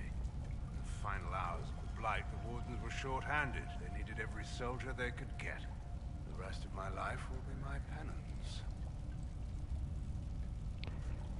This guy right here, he is the main villain of Dragon Age Origins, the first game.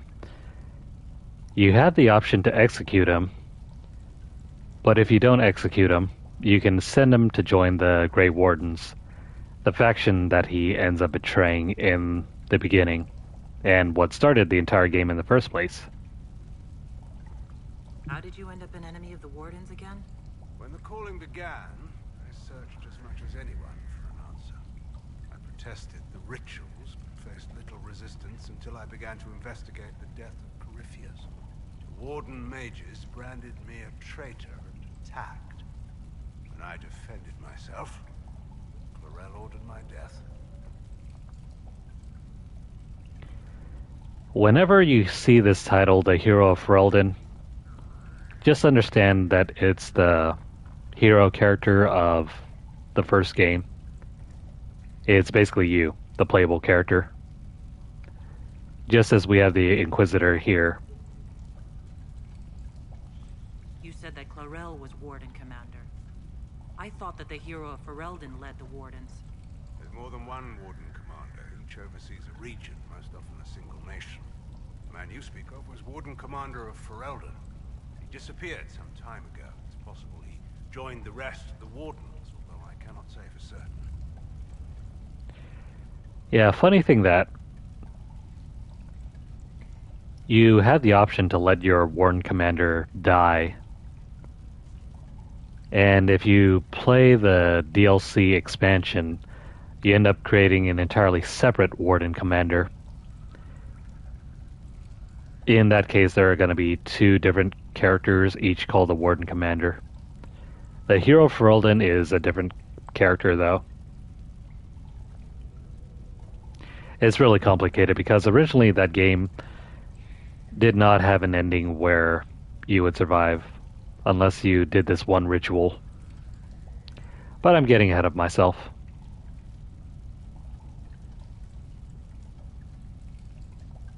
Corypheus was imprisoned by the Wardens, right? So they must know who or what he is. Secrets are a habit with the Wardens. One that costs many lives. Some knowledge is too dangerous to share. I knew little of Corypheus, and that was more than most. No one thought that knowledge could be vital. I'd like to know more about Warden Commander Clarel. I've served under her since coming to Orlais. She seemed fair before dedicated. Perhaps that was the problem. I, more than anyone, know the cost of too much dedication. Do you think Clarel is acting of her own volition? Calling does not control minds, and I doubt Clarel could fall to Corypheus without others noticing. Whatever mistakes she makes of her own accord. Hopefully we will learn more in the Western approach. I'll talk to you later. Of course. I heard what he said. Hopefully we'll find some answers in the Western approach, though I fear what those answers will be. I've seen too much blood magic to ever trust where it leads. We're gonna go have some fun in the Western approach. Regarding the calling, in case you're confused what the calling is, so many refuse to speak of it, but how can we know it? How can we identify it if we do not share it? The calling is not a source of shame. The song that whispers in the back of my mind is no evil upon my soul, but the mark of a life well lived in service of a greater good. If all things come from the Maker, then is this too not part of the plan? Could it not be a gift, a final haunting melody to send us into the afterlife with hearts opened? Could this not be his song? It scratches at my thoughts, the music almost a voice, at once unearthly and beautiful. I found myself humming it aloud a few days past. Where once it intruded, it now feels a natural part of my mind's course. It coils around memories I hold dear. Training with Sir Keller, riding in the moonlight, my mother's face the last time I saw her, and inserts itself into them, so that I could almost swear that music, that sense of a presence watching and calling, had always been a part of what I remember. This is what the senior wardens warned us of, I imagine. I should not find it beautiful. I must remember the corruption, and recognize that my mind is slowly losing the wit to differentiate between this world and that which would consume and destroy it. I can. I will tell the wardens tomorrow. I have seen their looks. They already know. I suspect. I will heed the calling, and go to the deep roads to die with the dwarves, fighting as a Grey Warden should. But if I am to die, after all I have given, can I not at least allow myself the pleasure of the song's beauty?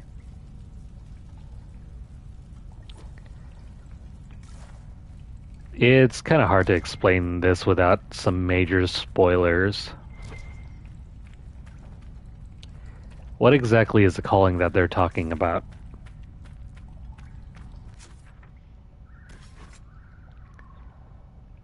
We're missing a couple of landmarks.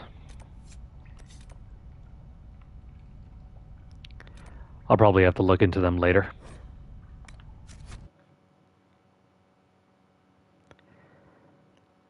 Think of it this way. The Darkspawn are zombies, right? Well, in order to defeat the zombies, the Wardens had to become vampires. they performed a ritual where they drank the blood of the Darkspawn. And now they have their curse. But they're still alive. They haven't become Darkspawn yet. But now because they drank their blood, the Darkspawn blood, they're now subject to a hive mind. Can you understand where I'm going with this? That hive mind will eventually drive them crazy and turn them into zombies as well. So once they get to the point where they can't ignore that calling anymore, they go down into the dwarven deep roads, where they'll fight to the death until they die. The city has agreed to send us 5 dozen guardsmen. Not raw recruits. With luck, they'll know which end to grip a sword by.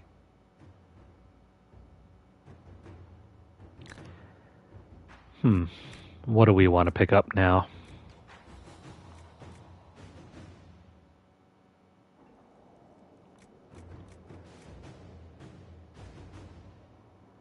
We don't really need more money anymore.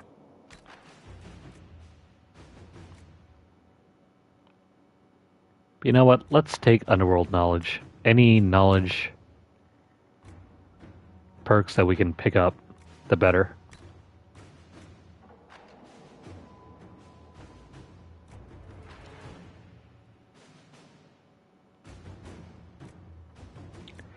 Oh, I forgot about this.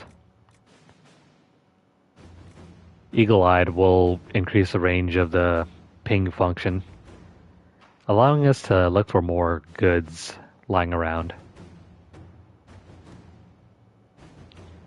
Probably the most useful thing that we have. But I'm just going to go ahead and take the knowledge perks. These are speech checks. If you know these perks, if you've unlocked them, then you'll get even more speech options.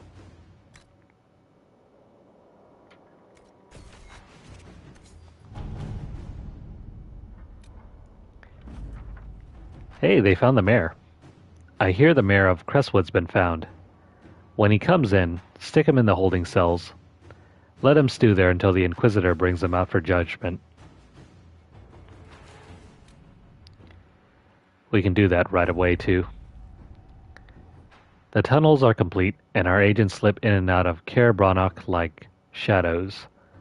The workmen who were digging out the caves discovered some old dwarven items there as well.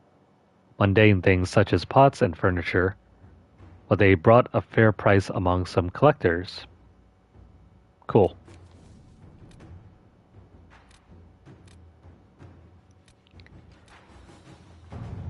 We have a double agent in our midst. An unknown traitor is lurking in Leliana's closest circle of spies, and she must set a subtle trap to catch the double agent. The planning will take considerable patience, but the Inquisition must purge this enemy spy from his ranks. This is only available to Leliana, so let's send her out. Let's see what we have.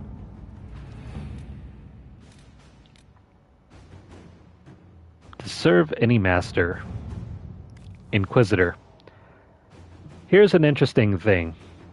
Among the various things we found at Caer Bronach that belonged to its former mercenary inhabitants was a journal, and in it I found mention of several high-placed clerks in the Imperial Counting House who are, shall we say, known for their loose tongues. They sell what they know to mercenaries seeking to outbid others for work. But should we dispatch agents to speak with them, it would take very little pressure to have them work exclusively for us. The agents would need to remain to watch over our new friends, but I've been trying to place eyes on these positions for years. Signed, Leliana.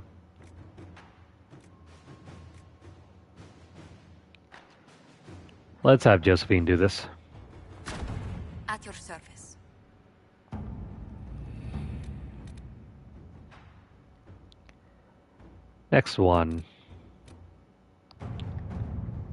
Crestwood has resources if you want to pick them up.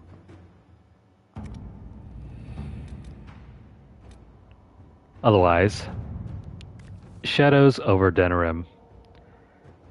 First things first, an apology. I offered the rebel mages safe harbor in Ferelden only to have them drive my uncle out of his own town. So I'll admit I wasn't in the best of moods when I first met you. I just wanted everyone out of Redcliffe and didn't care who was responsible for what. Now I wish I'd done otherwise.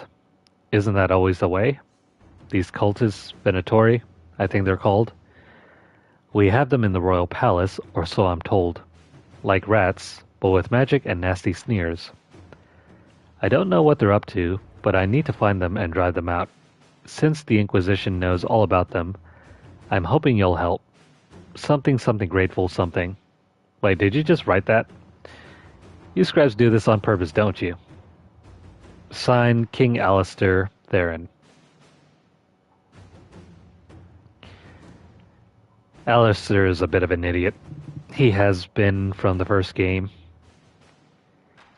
But he's a lovable idiot.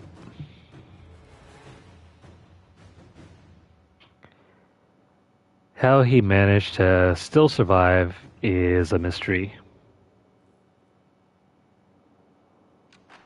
I mean, it also helps if you made him the king.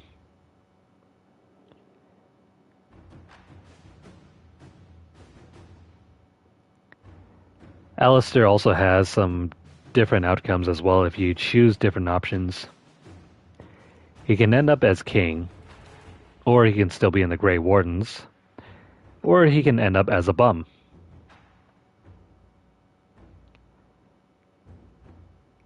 Why is he a bum? Well, that's only if you chose the worst option overall. It doesn't matter who we send. Fine with me, because then we can use Cullen over here. To work?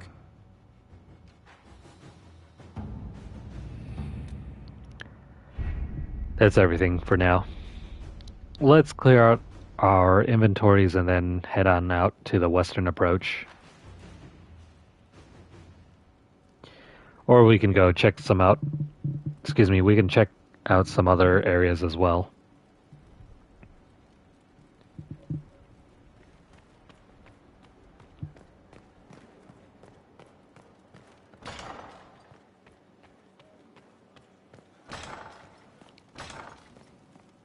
Oh, while we're here.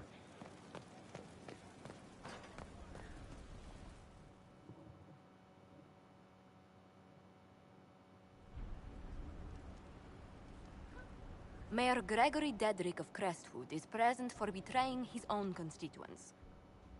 He confesses that, 10 years ago, he flooded Old Crestwood to kill refugees and villagers touched by the Blight. The mayor claims it was to spare the rest of Crestwood, but we only have his word.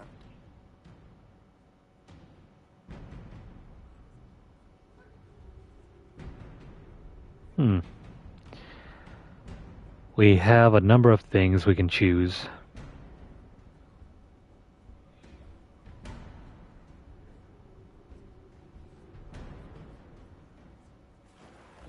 The mayor has anything to say in his defense, let him speak.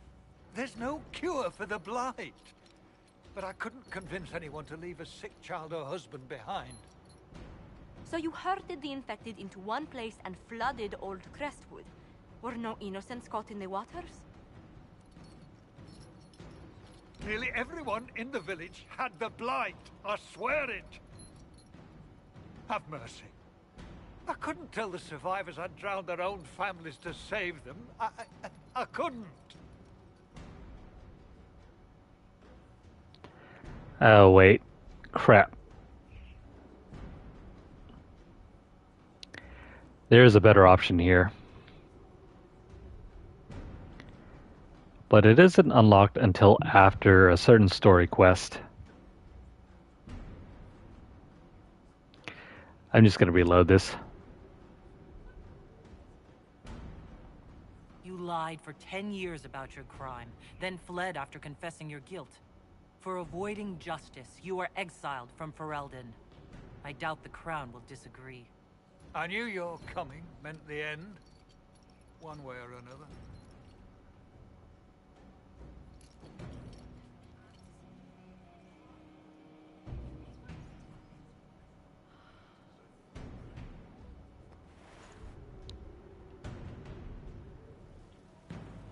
There's a more poetic option.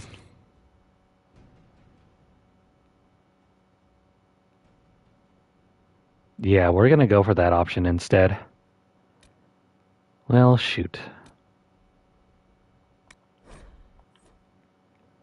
If I reload this autosave... No, that will already have completed that. So let's reload the milestone.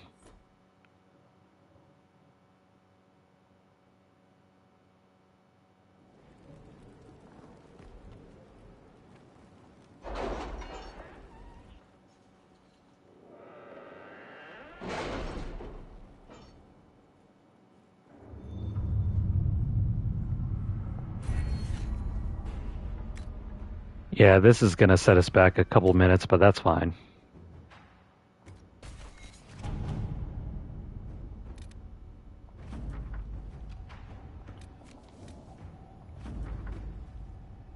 So if you want the best option here, don't judge him yet.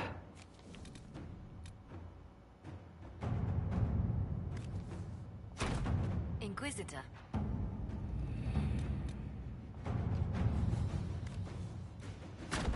Inquisitor. We'll just run back through these all again, and then after that we'll move on to a new region. All right.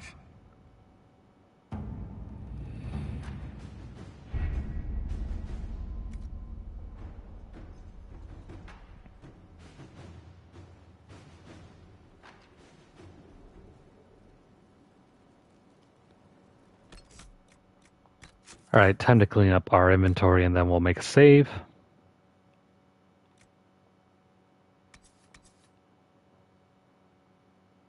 See, compare this thing to our crafted version. It's way better. Despite not being that good.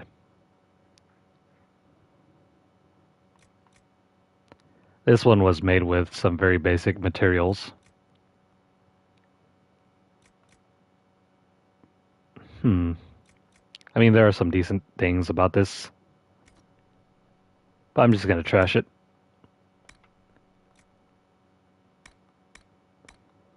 Gotta trash all these.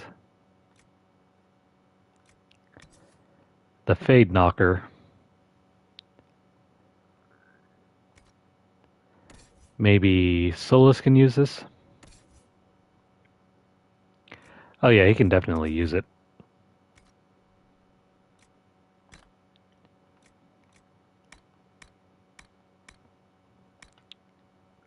As for these, we can get rid of them.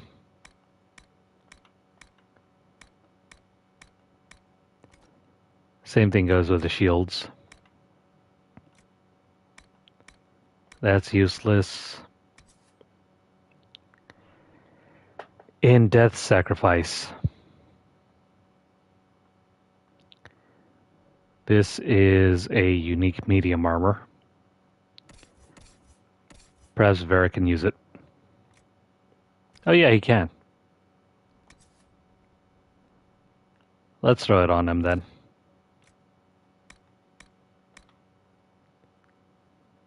This heavy armor is not good.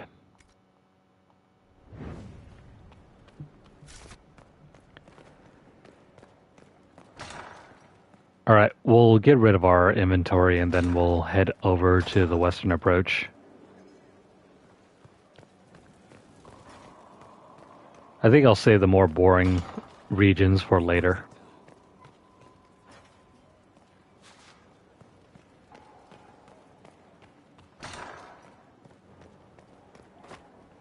Otherwise, we can already go and explore the Emerald Graves. It wasn't.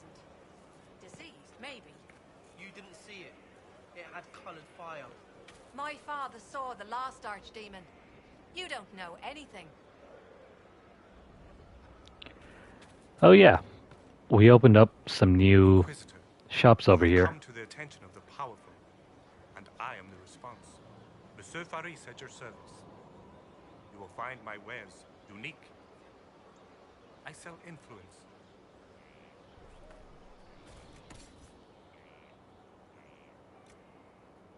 This guy's interesting.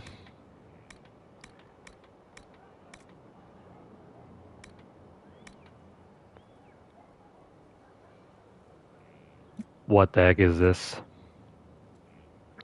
Well, if I remember right, it is an item to increase your influence. In case you don't feel like going around and earning power or influence.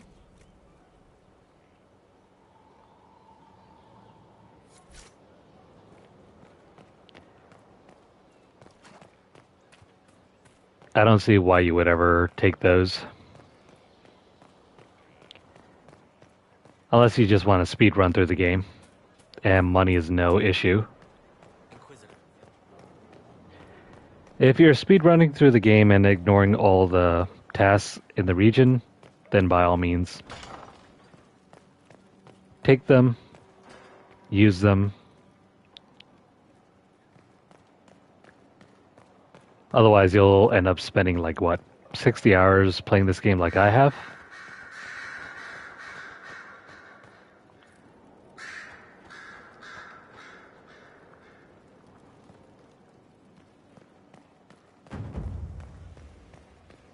Now, is there anything new we can learn?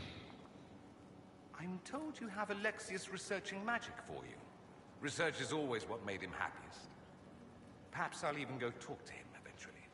One word of advice. If he suggests altering time as a way to solve all your problems, give it a pass. You said Alexius was a mentor of yours. He was my patron, sponsoring me to the higher levels of the Circle of Magi. In return, my successes were his. I had a lot of successes, naturally. Alexius was most pleased. He and I used to talk over brandy about the corruption, how we could one day make real change in the Imperium. And then he gave up. He stopped trying. Why did he give up? On a journey to Hossberg, a Darkspawn raid killed his wife and sickened his son. I remember hearing the news. He hadn't been there, you see. Alexius was convinced he could have protected them. The guilt tore him up. I helped him with his research for a while, and then we drifted apart. That must have been difficult. Back then, I was furious. I told him to snap out of it, move on. I thought I had all the answers. Later, I regretted my hasty words. But we didn't speak again until he approached me for the Venatori. Too much pride, I suppose. Plus, I was busy drinking. One must have priorities. Was it hard being away from him? It was hard not having a patron, yes. Not exactly built to fit in. At any rate, he's fallen so low, I doubt he'll ever get up. Sad, really. I should go. You know where I'll be.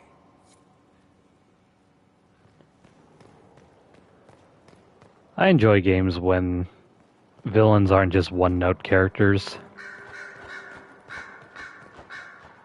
Alexius had a reason to do what he was doing. That's better than, say, oh, that demon's trying to take over the world. You've joined a fellowship with a distinguished history. Knight enchanters have long served the divine. That is why I pursued this path. Mages do not always have to be at odds with the Chantry. But I understand why so many are, and I don't blame them. No matter, you have chosen well, and are in good company. I had friends who were knight enchanters, who served at Justinia's side, who died with her. It's good to see new mages keeping this flame alive. Anything I should know? It seems that the Orlesian army is awaiting our next move. Some of the generals are sympathetic to our cause, others are still suspicious. Our actions are under a great deal of scrutiny. I'll leave you to your work.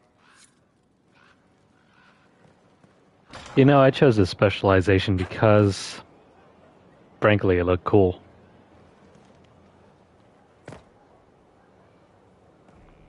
I mean, where else are we going to get a lightsaber? That monster. He's a magister. They eat babies and burn everything. I heard the same about humans. You did not. We're noble. My father said you're like weeds that choke out the grain. He's old, though. Old people say a lot of stuff.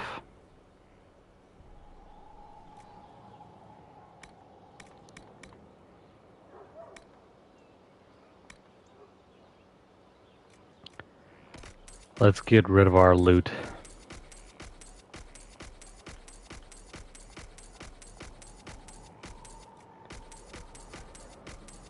We have one too many things for my liking.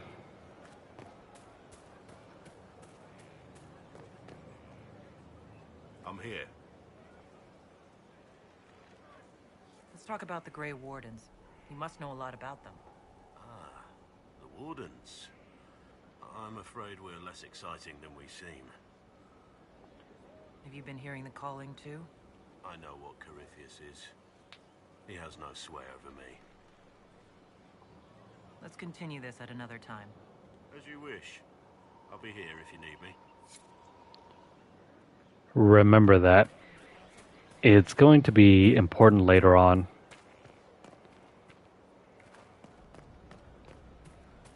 All Grey Wardens can hear the calling.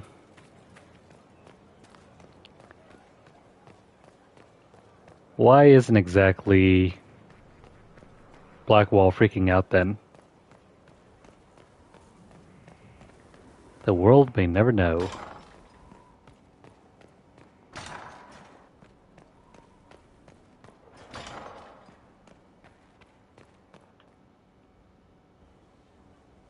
Gloat all you like. I have this one. Are you sassing me, Commander? I didn't know you had it in you. Why do I even... Inquisitor. Leaving, are you? Does this mean I win? Please don't stop on my account. All right. Your move. You need to come to terms with my inevitable victory. You'll feel much better. Really? Because I just won, and I feel fine. Don't get smug. There will be no living with you.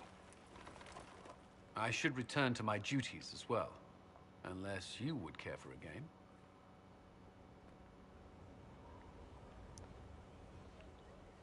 I have no idea how this game works, but sure. Prepare the board, Commander. As a child, I played this with my sister. She would get this stuck-up grin whenever she won, which was all the time. My brother and I practiced together for weeks. Oh, the look on her face the day I finally won. Between serving the Templars and the Inquisition, I haven't seen them in years. I wonder if she still plays. You have siblings. 2 sisters and a brother. Where are they now? They moved to South Reach after the Blight. I do not write to them as often as I should. Oh, it's my turn. All right, let's see what you've got.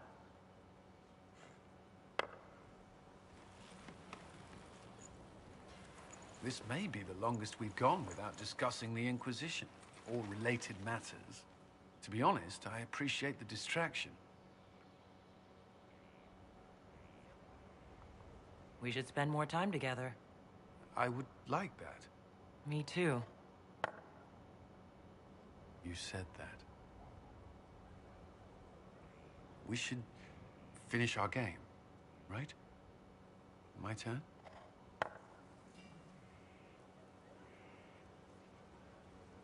I believe this one is yours. Well played. We shall have to try again sometime.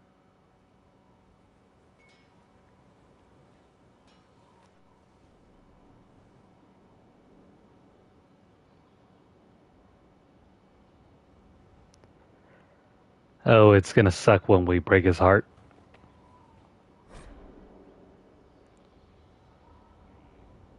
Oh, this is a letter from his sister. Cool.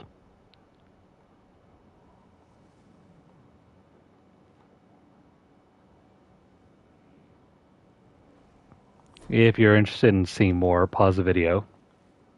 Inquisitor? I'm not going to start a romance with him.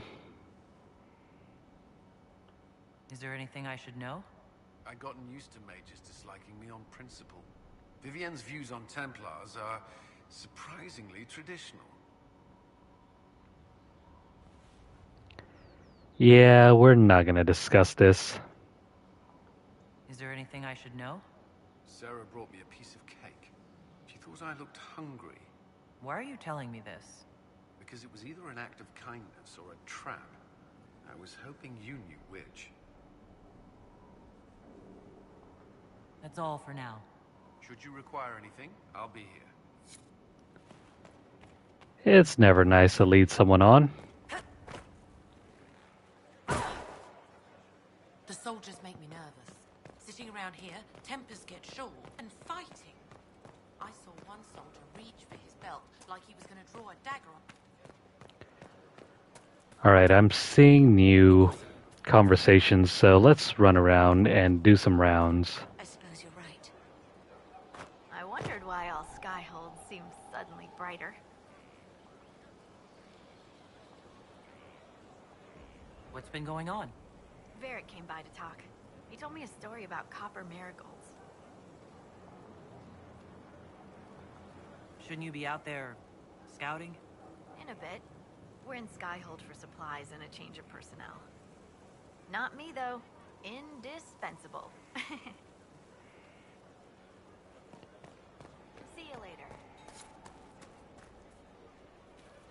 It's criminal that we never got to romance her.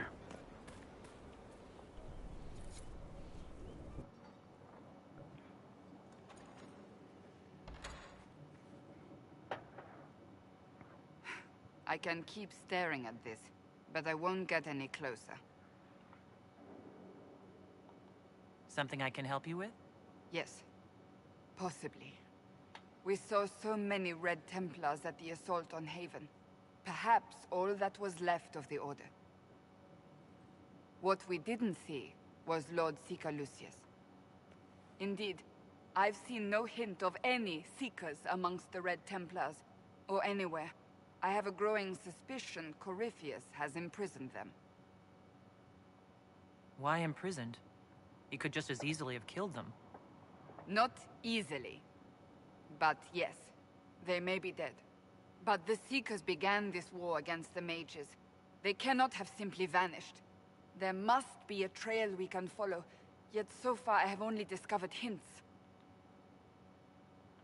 But they could have ended up just like the Red Templars. Seekers do not use lyrium.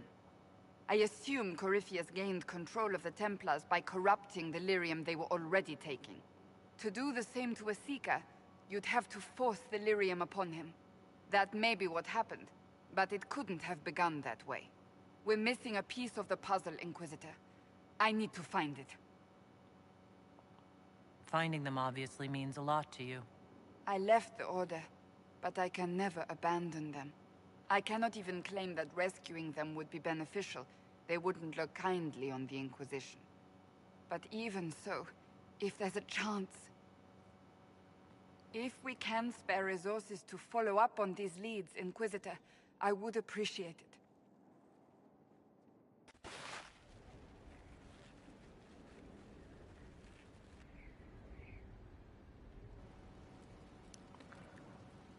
Now, how the hell did we end up all the way back here?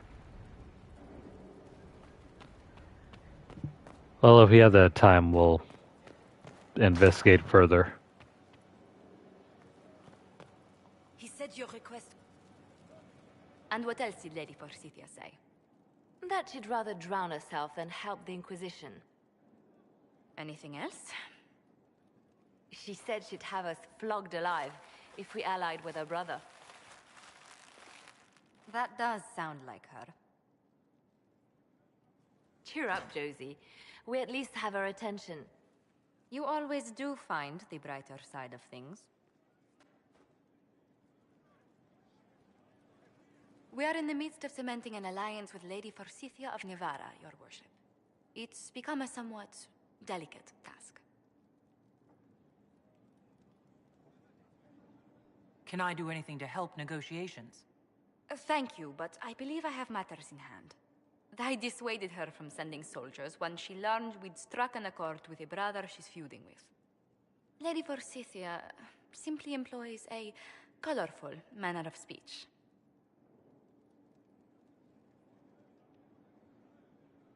You're rather good-natured about threats of death and dismemberment. They are chiefly bluster, Inquisitor. Most of them. But I confess I do miss my staff from the embassy in Antiva. It was always useful to discuss the day's visitors with them. I have time, if you'd like to review things with me. I wouldn't wish to impose. If it were imposing, I wouldn't have offered. Well, I admit there are a few potential alliances it would be good to discuss. Right on the parlor floor, in front of everyone at the soiree. Who does such a thing in front of their guests? The Duke of Kellington, apparently. And then there's Cole's lurking. It frightens our guests half to death. Lord Gennard still won't respond to our letters. And Sarah, can she not find a single overshirt with that mustard taint on it? Then there's Dorian.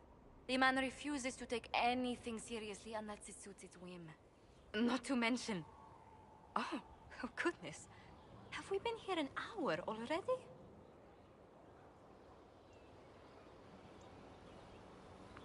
You know, the funny thing that here is, regardless of whether you play as a male or female Inquisitor, you're still going to end up gossiping with her.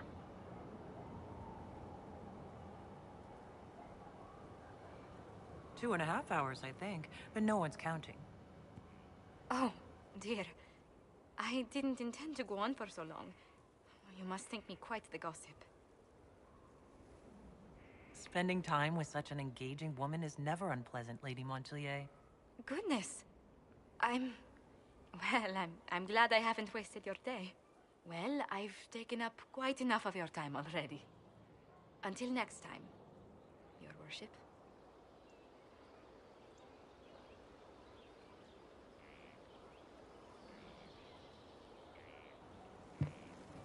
Yeah, we're gonna romance everybody.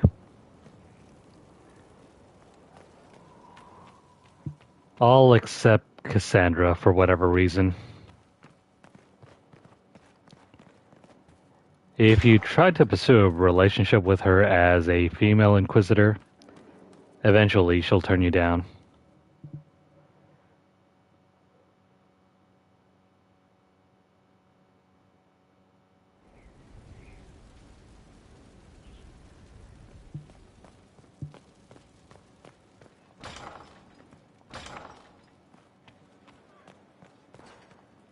A pleasure.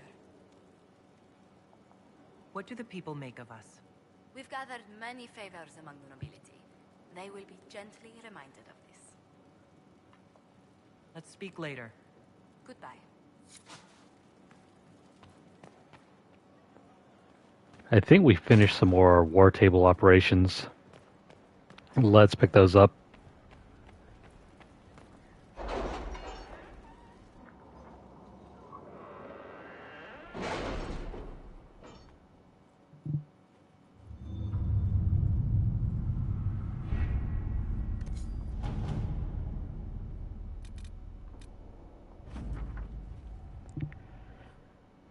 The following is a confession that I, Abernail Harish, known as Painter when in the employ of the Inquisition, did betray our cause in exchange for promises of a title from the Venatori.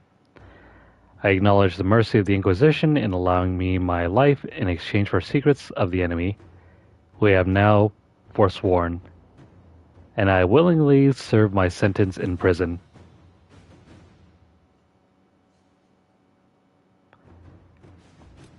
Well, the poor guy. He shouldn't have betrayed us.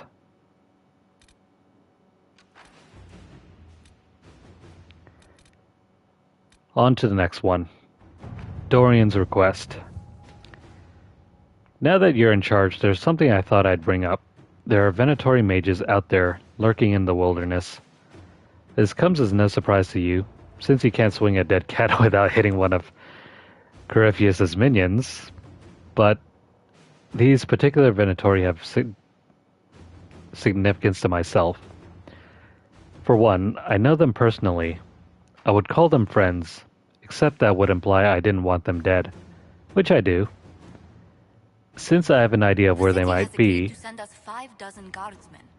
Not raw recruits. With luck, they'll know which end to grip a sword by. as I was saying, since I have an idea of where they might be, thanks to an investigation I began before coming south, I thought we could put our heads together and track them down. At which point they would sneer something at you in Tevinter, and you would be forced to kill them, which makes everyone happy.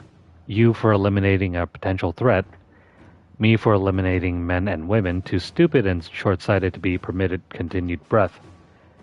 They would be less happy, but who cares about them? It's up to you, my lady. How do we approach this?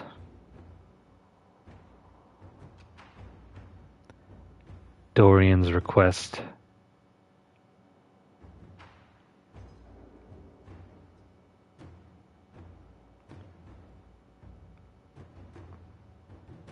I guess anyone can be sent on this one.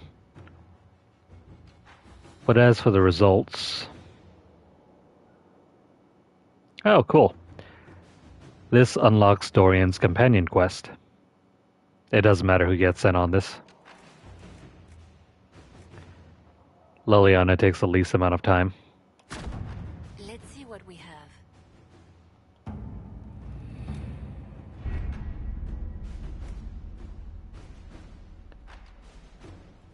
We're still waiting on the others to complete their mission.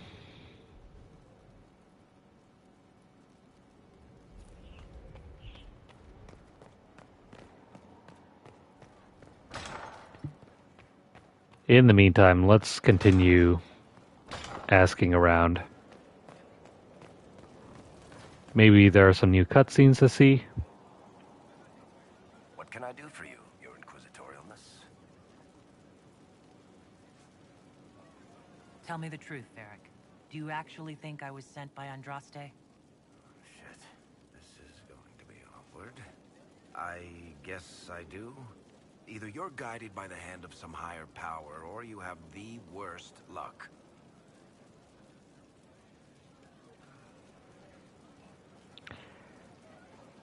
I mean, it could be both. I wouldn't have pegged you as an Andrastian. It's a great story. It's got heroism, love, betrayal, and random musical numbers. What's not to like? I don't have a nug in this race. It could be bullshit, it could be true. I'll never know. But I like the idea that maybe you could save the world with a song. Let's be realistic. It could be both. You've got a point. Look at all the shit that's happened to you. You were saved from the explosion that leveled a mountaintop and fell out of the Fade. You traveled through time, faced down one of the ancient magisters who started the Blights, had a mountain fall on you, and lived. One of those things would be impossible. All of them together? That's a miracle. So, on the basis of my extraordinarily bad luck, you think I'm Andraste's herald? If you know the story of Andraste, you know that bad luck is sort of her thing. Something you wanted to talk about?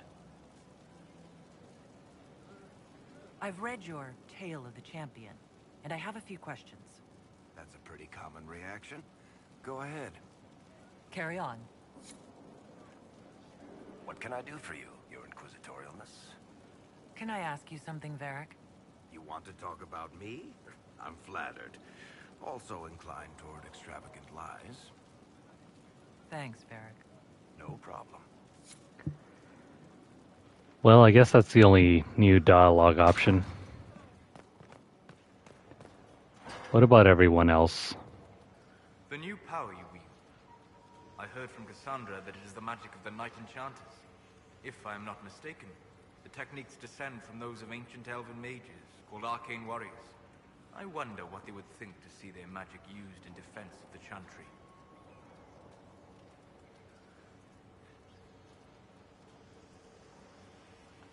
I doubt they were called arcane warriors in Elven.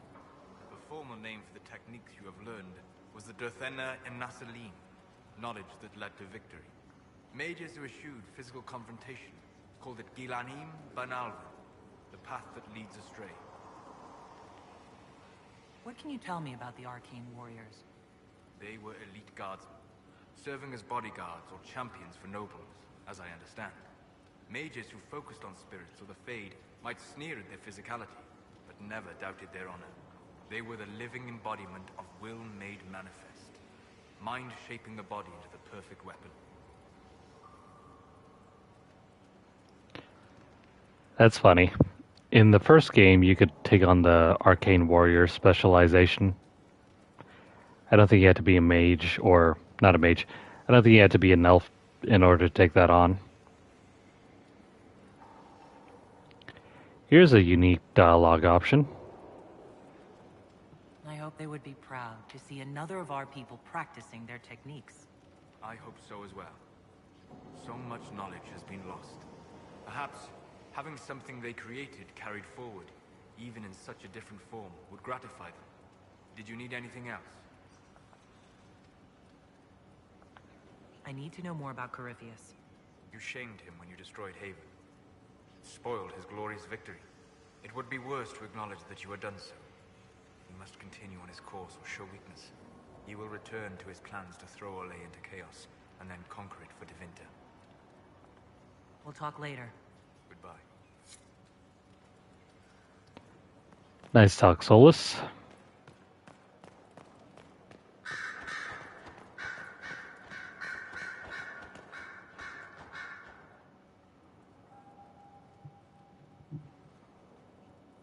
Anything interesting? A letter regarding Felix, Alexius' son. He went to the Magisterium, stood on the Senate floor and told them of you. A glowing testimonial, I'm informed. No news on the reaction, but everyone back home is talking. Felix always was as good as his word. Was? He's dead. The Blight caught up with him. Oh no. He passed away off screen. Are you alright? He was ill, and thus on borrowed time anyhow. That doesn't mean you can't regret his death. I know. Felix used to sneak me treats from the kitchens when I was working late in his father's study. Don't get into trouble on my behalf, I tell him. I like trouble, he'd say. Tevinter could use more mages like him. Those who put the good of others above themselves. Were the two of you... Felix and I? What an odd question. No. I had no intention of abusing Alexius's hospitality by seducing his son. Not that I've been proper my whole life, by any means. It wasn't like that. Even in illness, Felix was the best of us. With him around, you knew things could be better. You make it sound like he was a better person than you. What a mad thing to say. Few people are better than I. Very well, a better person, clearly, not nearly as handsome. Thankfully, Felix wasn't the only decent sort kicking around Thedas.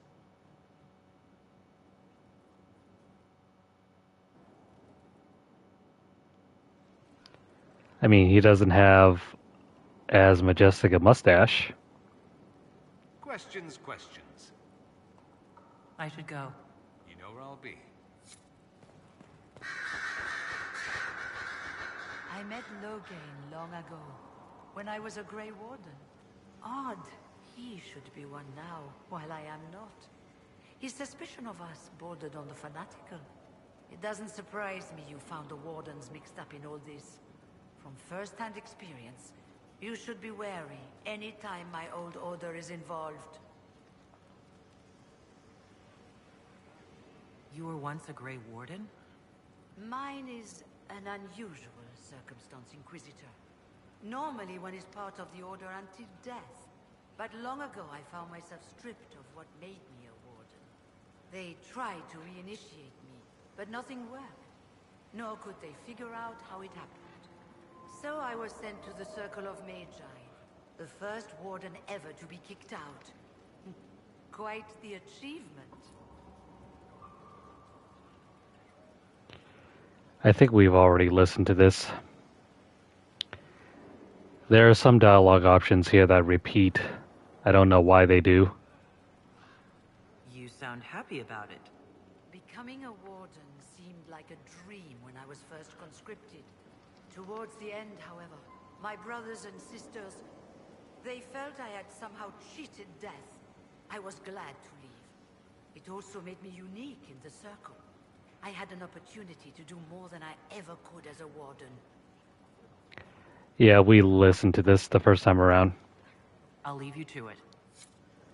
This mostly happens with the side characters. A request has been made of you, Inquisitor. Here it is. What is your evaluation of how we're doing? Adequate, based on the partial improvements to Skyhold. As you were. Yes, Inquisitor. Speaking of which, we need to continue collecting materials to upgrade our keep.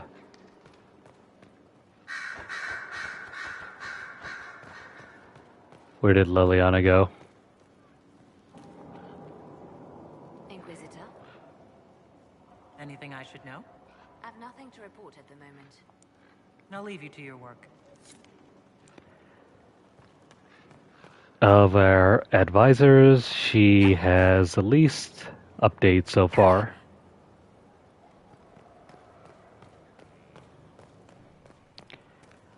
We spoke to Blackwall already.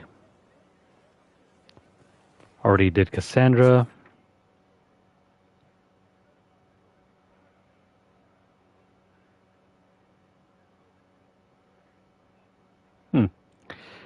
What happened to our fast travel station inside?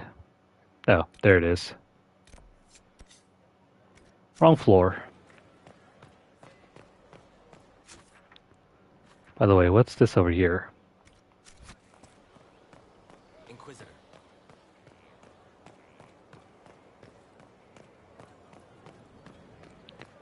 This one's new. Inquisitor. My Lady Inquisitor, it's good of you to speak with me. I have news regarding one of your companions, the Tevinter.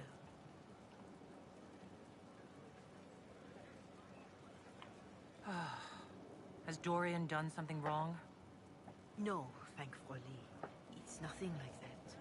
I have been in contact with his family. House Paris out of Carenas. Are you familiar with them? He's mentioned his family. They don't appear to be on good terms. Yes.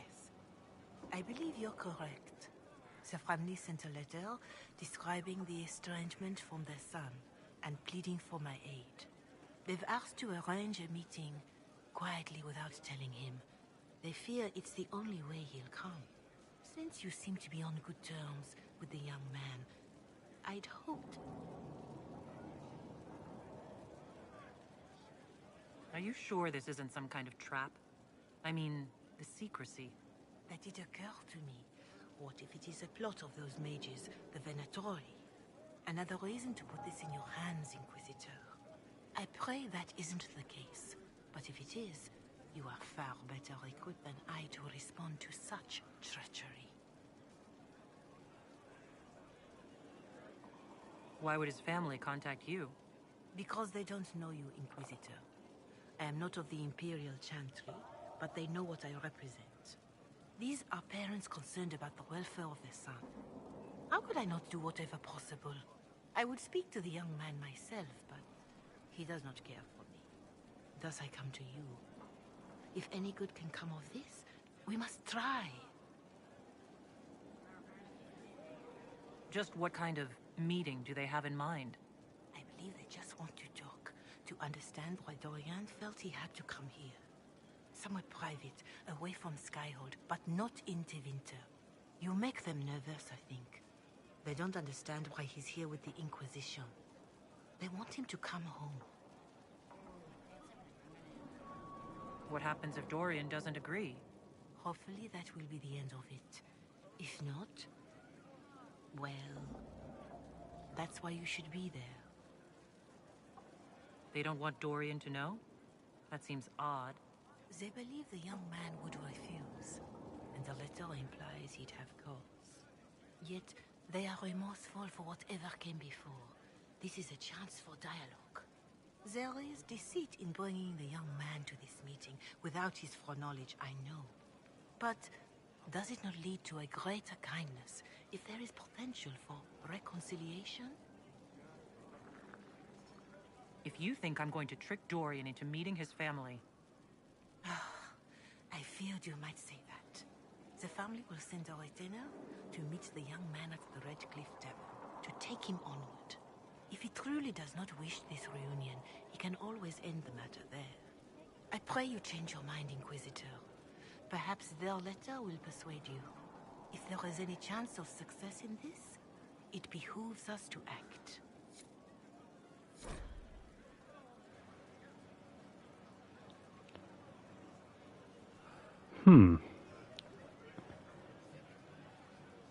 What is this letter all about? Your Reverence, I understand that you feel inadequate to the task of bringing Dorian to a secret meeting. Even in the asking, I find it difficult to believe myself. Considering my son has rebuffed all contact, this is the only way. I know him. He would be too proud to come if he knew, even just to talk. That is all we wish to do. The thought of Dorian in the south, placing himself in the path of such danger, alarms us more than I can express. If this somehow succeeds, we have a family retainer at the Vandal Hills, watching for Dorian's arrival. He will bring the boy to us somewhere private. If Dorian utterly refuses to go with him, it ends there, and there is nothing we can do. We are at our wits' end. Graciously yours, Magister Howard.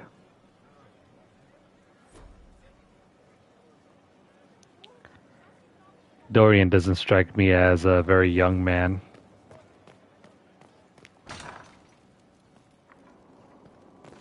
But I guess we're supposed to play matchmaker with his dad and Dorian. You know what? Let's just discuss Dorian about this letter. The Inquisitor's work is never done, I see. We're just going to tell him. Dorian, there's a letter you need to see. A letter? Is it a naughty letter? A humorous proposal from some Antivan dowager? Not quite. It's from your father. From my father? I see. And what does Magister Hallward want, pray tell? A meeting. Show me this letter. I know my son? What my father knows of me would barely fill a thimble. This is so typical. I'm willing to bet this retainer is a henchman, hired to knock me on the head and drag me back to Tevinter. You think your father would actually do that? No, although I wouldn't put it past him. Let's go. Let's meet this so-called family retainer. If it's a trap, we escape and kill everyone. You're good at that. If it's not, I send the man back to my father with a message that he can stick his alarm in his wit's end. There seems to be bad blood between you and your family. Interesting turn of phrase. But you're correct. They don't care for my choices, nor I for theirs. Because you wouldn't get married? Because you left? That too.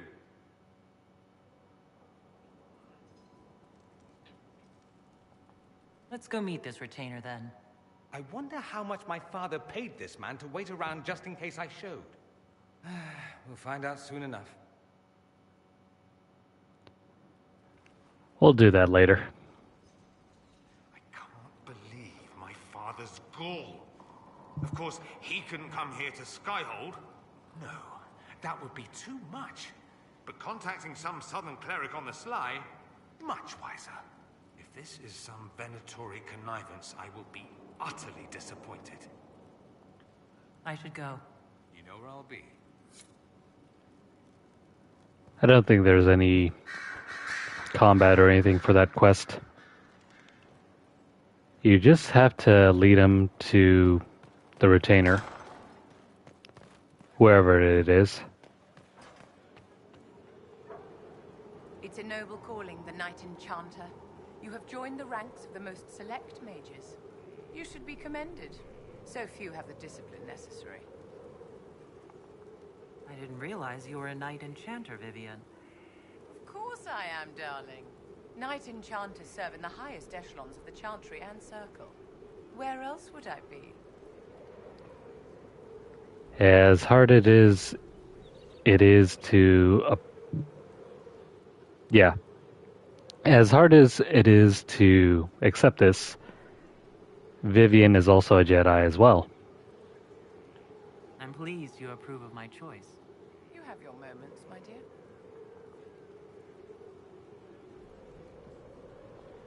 Do you think that you and I might someday... Oh, aren't you precious? Of course not, my dear. That was rude.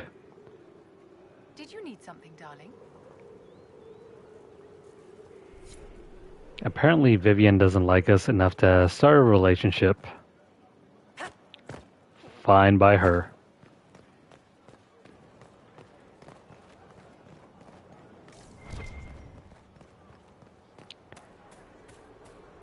Now let's see.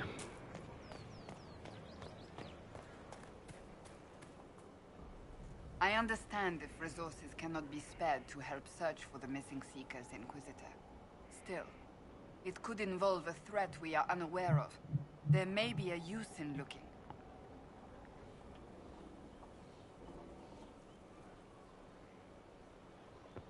I wonder, have I gone through some of these already? Can you tell me more about the Seekers? The Seekers of Truth were born from the original Inquisition long ago, when it united with the Chantry. Seekers stood above the Templars, watching over them but also investigating magical events they couldn't handle. We were meant to be incorruptible, above reproach. How seldom does reality match the ideal? But what are Seekers exactly? Those who know anything of us think we are Templars. We do not use lyrium, however. Our abilities are different, as was our original purpose. We disciplined the Templars and were accountable only to the Divine. And not even her, truthfully. Sounds like the Seekers didn't do their job very well. No, probably not. The Templars have always feared us. When a Seeker arrived at a circle, they knew trouble was afoot. That kind of power is troubling. You begin to think you are the only one who can solve the world's problems. If you don't see a problem, it doesn't exist. If someone insists it does, they are the blind ones. Do you think that kind of problem could ever be fixed? Possibly. Though the Seekers themselves would need to change. They were clearly not willing to, even though they abandoned everything they stood for to avoid it. In my heart, I believe they can still be salvaged, but not by their own hands. You mentioned that Seekers have different abilities than Templars. Entirely. A Templar's abilities come from lyrium and are designed to hunt mages. Ours come from ritual and many years of dedicated training. We cannot be possessed by demons and are immune to mind control. Useful, considering our role. Seekers can gain other gifts, though that depends on the individual. What kind of gifts do you have?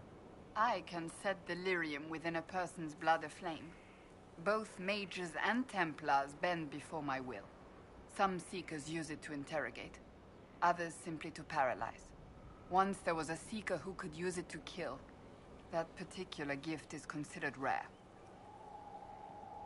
She has Jedi mind powers. Awesome. Why did your order turn against the Chantry? We originally united with the Chantry through a treaty that stated they would keep mages under control. It was felt Most Holy had tacitly allowed the Circle of Magi to vote on its independence, thus breaking the treaty. The Seekers saw themselves as justified, and they led the Templars into a war of righteousness. You sound like you disagree. We knew what was happening at Kirkwall, where the Mage Rebellion began. We looked into reports of Knight Command of magical corruption. It was decided her actions were justified. If we'd looked harder at the root causes...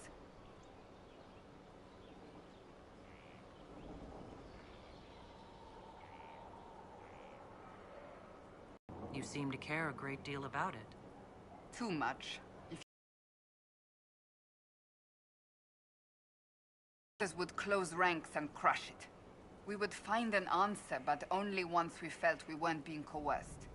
The moment the mages voted for independence, our response was predictable. It was difficult to watch. How does someone become a Seeker? Most Seekers begin training in their youth. I was much older, an exception due to my noble birth. We train rigorously for years. Our bodies and minds must be elastic to undergo the vigil, and most fail even then. Is the vigil some kind of initiation? It is the rite every Seeker must go through in order to summon their gifts. A full year of fasting, prayer, and separation from all distractions, including other people. We empty ourselves of all emotion, focusing only on the purity of our devotion. And the moment it finally ends, it's wonderful. Faith realized. I cannot put it into words. Sounds like she went crazy.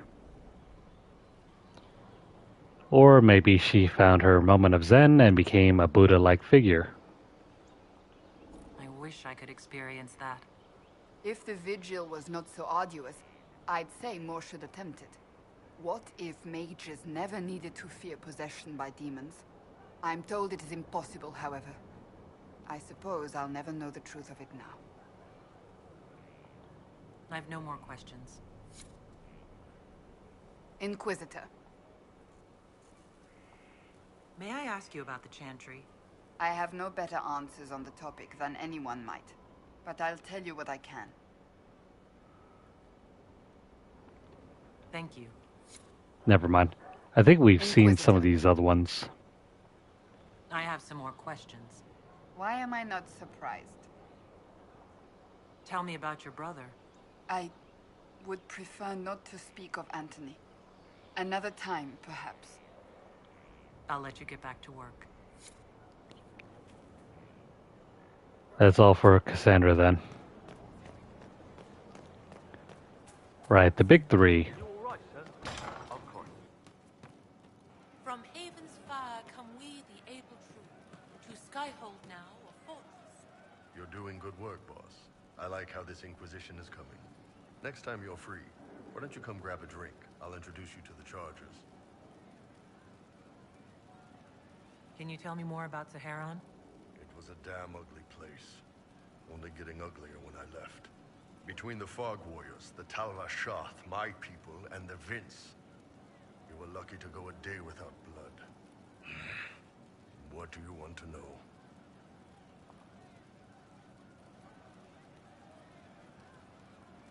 Tell me about the Tevinter people you fought. The Vince sent forces to Saharan every autumn.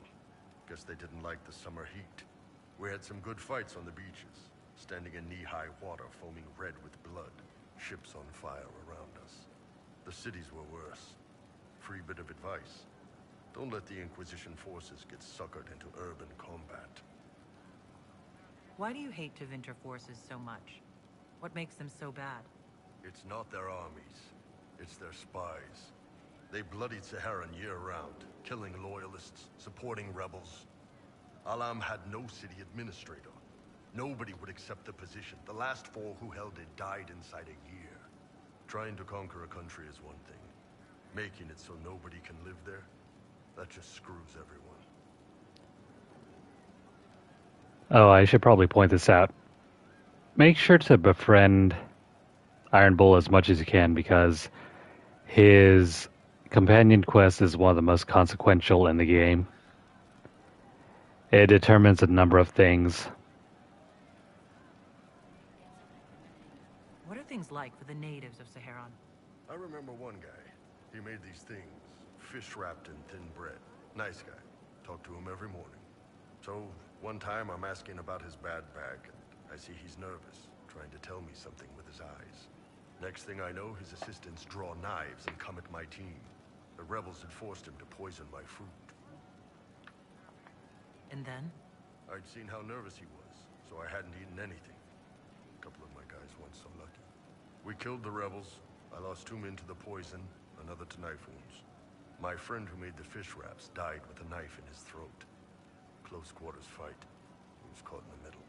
That is what things are like for the natives of Saharan. Tell me about the Tal Vashah. When Qunari can't handle the fighting in Saharan or lose faith in the Qun, they go rogue. They flee into the wilderness and turn into bandits, attacking everyone. They're vicious, savage. You look at them and you can see why my people needed the Qun to stay civilized. Isn't that what you did, though? Hey, when I burned out, I didn't go rogue. I reported in and went where the Ben Hasrath sent me. I'm doing my job, serving the Qun out here. I'm not some bandit. I am nothing like them. What were the Fog Warriors like? They were the worst of the rebels. They trained for stealth attacks. They made this fog. I never saw any mages, so I figured it was alchemy, not magic. They were almost invisible in it. I'd be on patrol in the market square. The fog would roll in, and before I knew it, half my squad dead without a sound. It almost sounds like you admire them. They didn't use poison. They didn't hurt civilians, and they were damn good fighters. You have to respect that. Plus, they hit the Vince as hard as they hit us. Hearing some terrified Magister scream, "My slaves! Where are my slaves?" in the fog always put a smile on my face. The way he says that line. See you later, Bull. Nice talking with you, boss. Hey, boss. How are you? You said we should go get some drinks and meet your company? Yeah, come on. It'll be fun.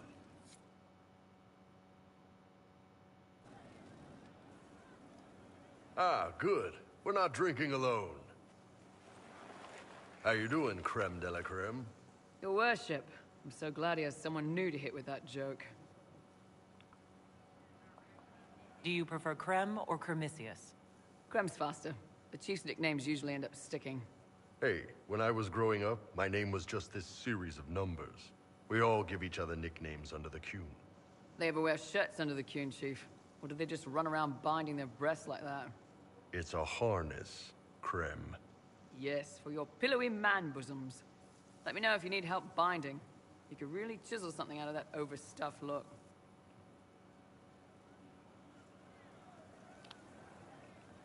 I know everyone's curious. Wait, are you? I didn't realize. You didn't? Well, great. Now we can all talk about it. In Kunadar, creme would be an Akunatlak. That's what we call someone born one gender but living like another. And Qunari don't treat those Akun people any differently than a real man. They are real men, just like you are. Maybe your people aren't so bad after all. Don't get your hopes up, Creme. We still come down hard on the back talk. Anyway, here's the rest of the chargers, or what's left of the rest. A lot of them went looking for stronger drinks. We've got Rocky and Skinner there, and over there are Stitches, Dalish, and Grim. Crazy bunch of assholes, but they're mine.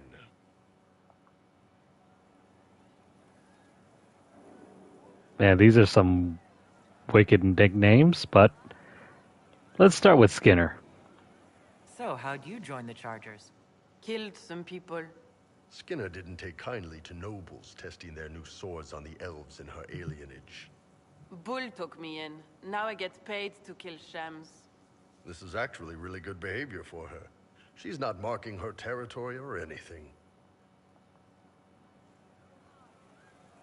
Grim, is it? Grim doesn't talk much. I'm pretty sure he's the lost king of some small country, or chieftain, something like that. Grim communicates in grunts. I take it you're the company healer. Yes, first time I ever picked up a sword was when the Blight hit Ferelden. Never put it back down. He makes a potion that'll put you right back on your feet after even the toughest fight. It tastes terrible, though. That's because it's a poultice, sir. You're not supposed to drink it. I guess Iron Bull will drink anything. Were you born on the surface, or are you from Orzammar? Orzammar. I got exiled. Stupid noble crap. Also, I accidentally blew up a bit of the shape rate. Rocky's one of our best sappers. He can take down enemy fortifications faster than a golem. I'm also working on my own version of Kunari black powder. I've almost got it. Yeah, you really don't. We know what happened to the last guy who tried to create the black powder. It didn't end well. Why aren't you with your clan? Our keeper thought I should see the world a little. Dalish don't have Templars, so they can't have too many mages in a clan at once. Now, sir, you know I'm not a mage. That'd make me an apostate. You carry a staff, Dalish. It's a bow. A bow with a giant glowing crystal at the tip. Yes, it's for aiming. Old elven trick you wouldn't understand. You've got a good company, Bull. Ah, we do all right. Man can beat the Chargers, cause what hits you where it hurts. Unless you know what's happened with loose cards and looser skirts. For every bloody battlefield will gladly raise a cup. No matter what tomorrow holds, our horns be pointing up. Thanks for coming by, boss. Glad you could meet some of my team.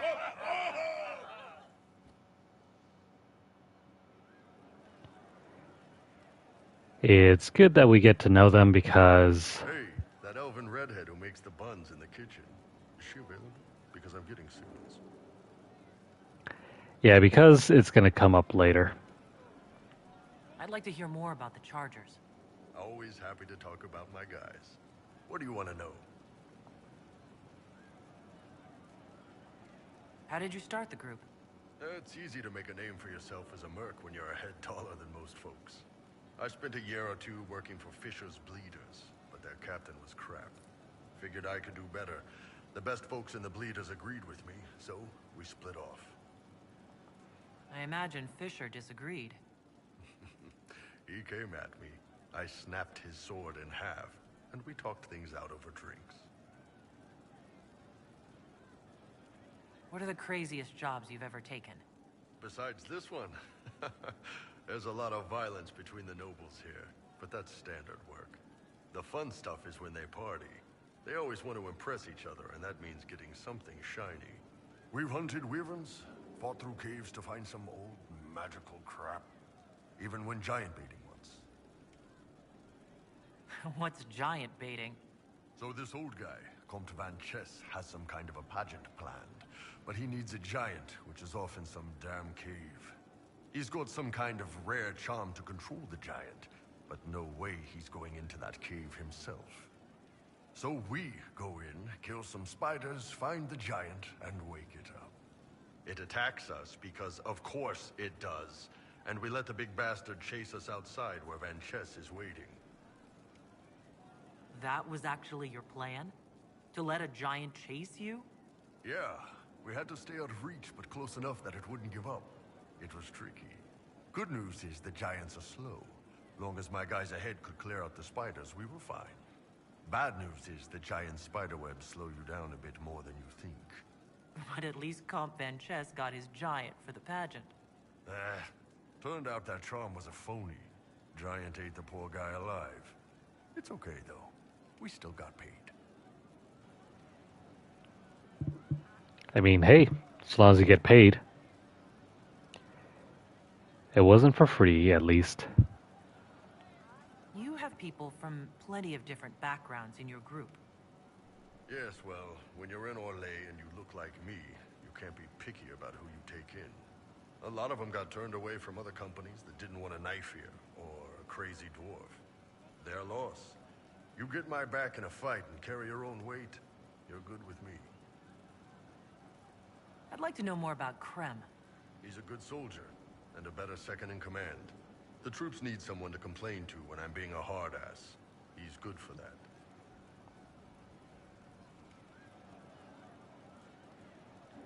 You don't have a problem with him being from Tevinter?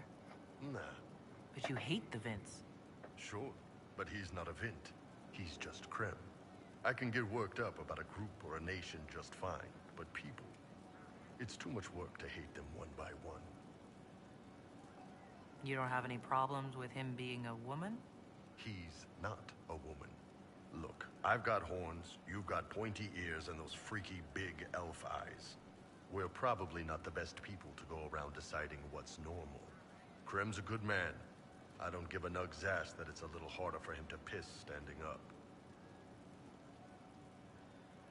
I mean, you could probably still do it. See you later, Bull. Nice talking with you, boss.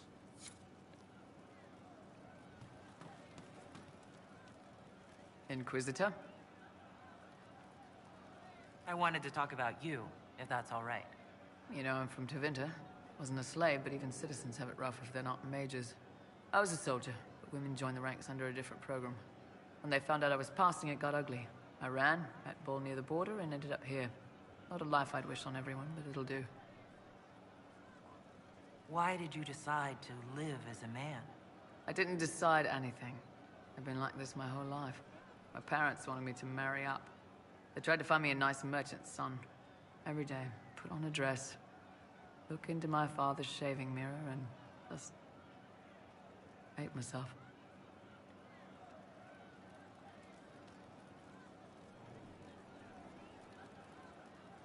How did your family react when you started? My mother wanted to throw me out. She said if I didn't marry well, I was dooming the family to slavery. She was happy to take the money I set as a soldier, though.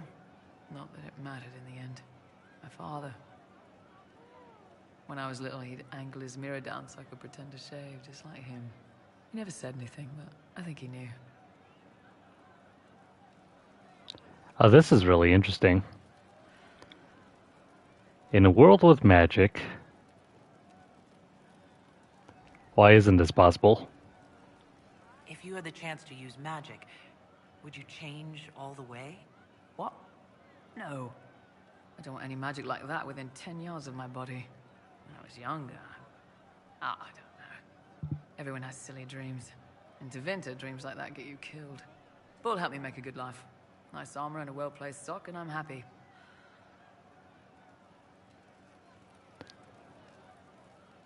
As funny as that seems, if you go to the Black Emporium, you can change your looks, your character model, your hair, and even your face. I forget if you can change it back into a man or not.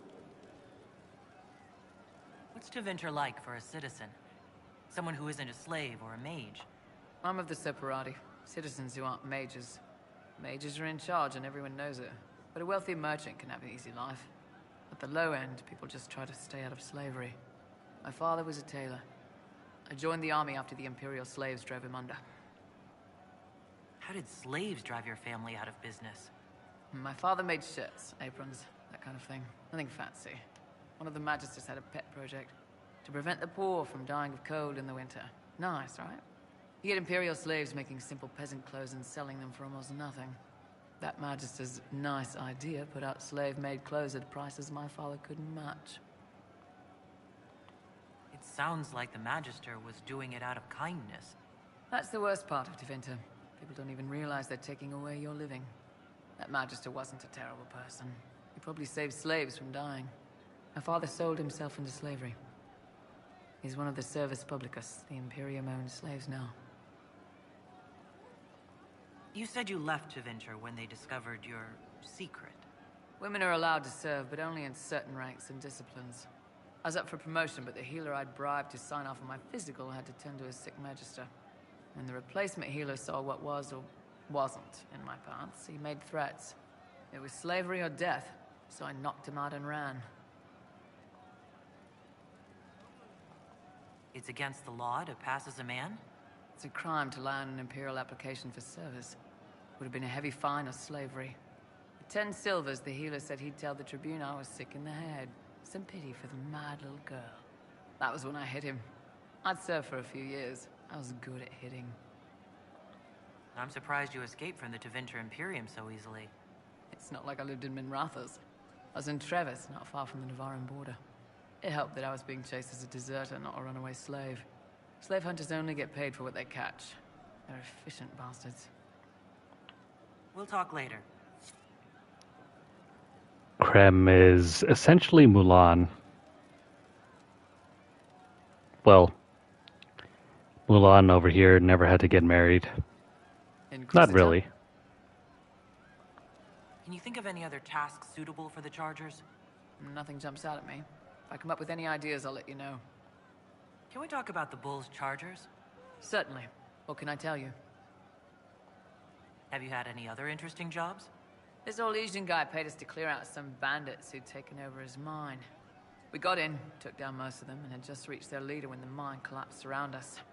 Turns out the bandits were working for the Orlesian guy, and he wanted to cover up their agreement.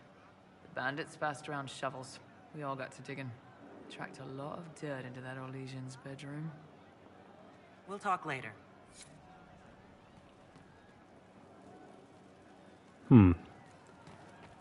Well, with Bull down, we only have 2 more. That cat dancing around, hopping and pouncing like a fool.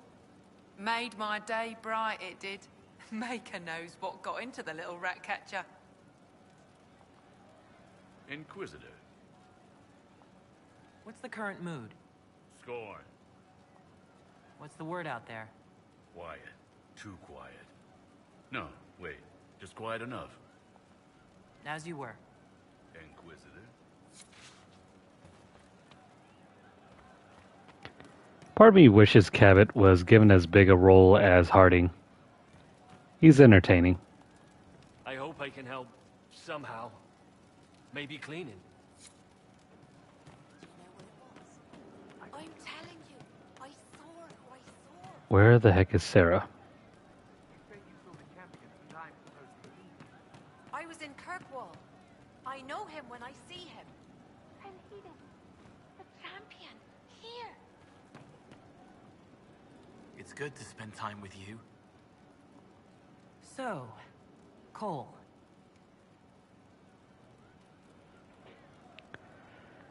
I still haven't found that 5th option yet. I'll talk to you later. Probably.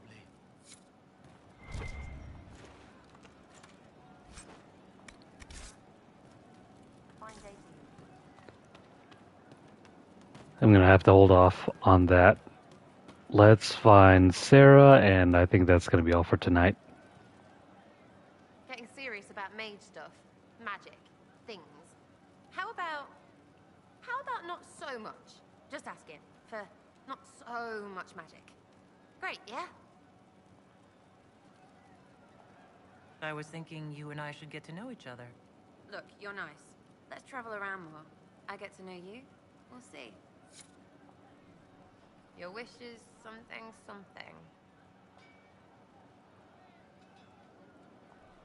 Do you have any worries about how my magic is developing? Really? You have to ask what's so bad about the magic stuff. I mean, that weirdy talking about night whatevers. Knight Enchanter. Battle magic. Not helping. I don't understand that stuff. It's scary to anyone smart enough to think for a second. You shouldn't be scary. You're the Inquisitor. What has you so scared? You really don't know? Most people are scared. I mean, there's lots of mages here, but most never see one. Never. You're weird, and I know you, so you're not scary. But lots of people don't know you. I don't want you to be just a scary mage. Sarah, I couldn't be like that. Not and disappoint you. Give me the shivers, you know? Yeah, you know. All right. It's all fine again.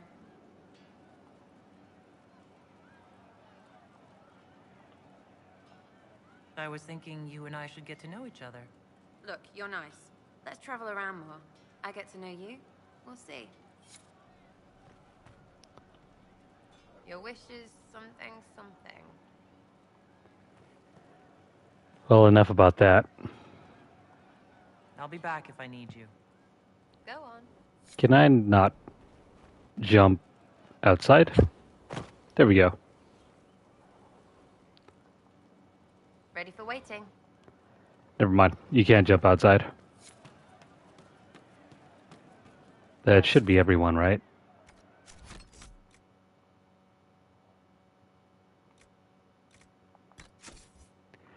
We spoke to Cassandra, Sarah, Dorian, Blackwall, Cole, Vivian, Solus, Varric, Iron Bull. Yeah. I still have a little bit of extra time, so let's head over to the hinterlands. We're just going to go ahead and meet up with Dorian's father.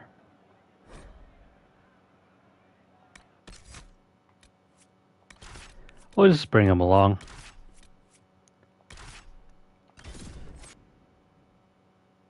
I don't think we'll be subjected to any fighting. But in case anything goes wrong, I think we'll be fine.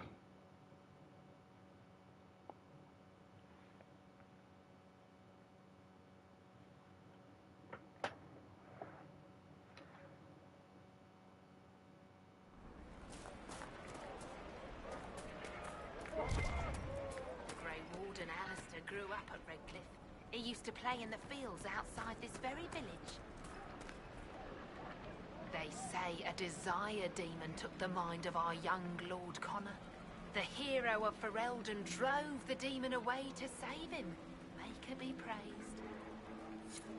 May God be with you. I thought she was going to say something new. But nah.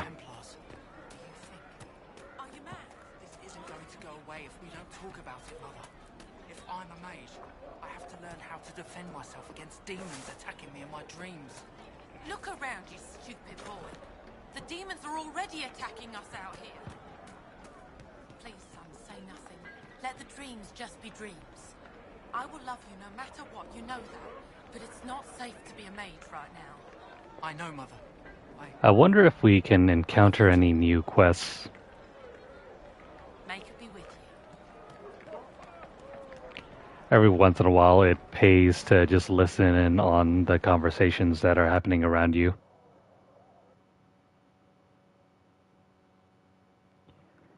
You can never know if someone's gonna say something important.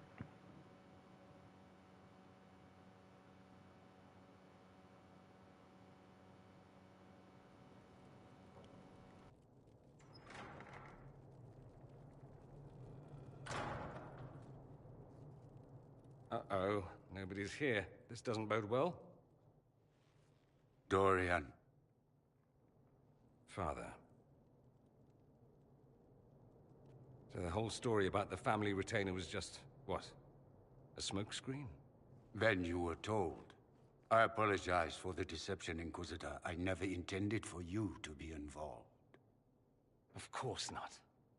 Magister Parvus couldn't come to Skyhold and be seen with the dread Inquisitor. What would people think? What is this exactly, Father? Ambush? Kidnapping? Warm family reunion? This is how it has always been.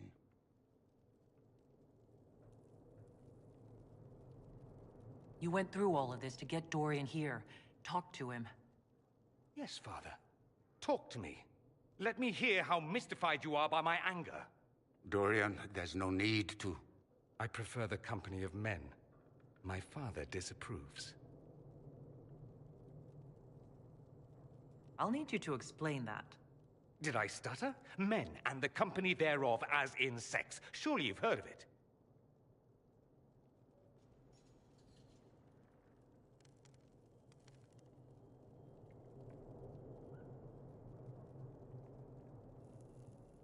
I just didn't expect that. Well, it's not as if I introduced myself that way. Hello, my name is Dorian. I like men. Maybe I should start. Some days it seems that's all anyone cares about. This display is uncalled for. No, it is called for. You called for it by luring me here. This is not what I wanted. I'm never what you wanted, Father. Or had you forgotten? That's a big concern in Tevinter, then? Only if you're trying to live up to an impossible standard. Every Tevinter family is intermarrying to distill the perfect mage, perfect body, perfect mind, the perfect leader. It means every perceived flaw, every aberration is deviant and shameful. It must be hidden.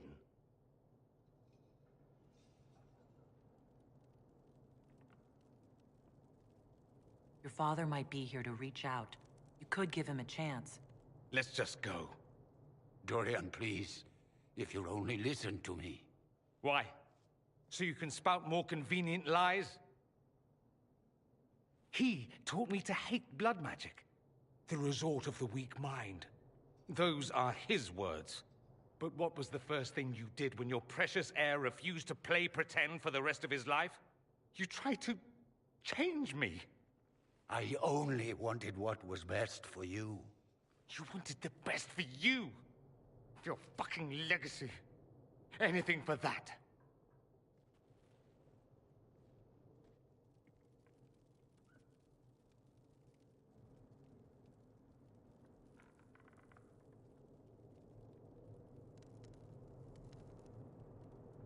Don't leave it like this, Dorian.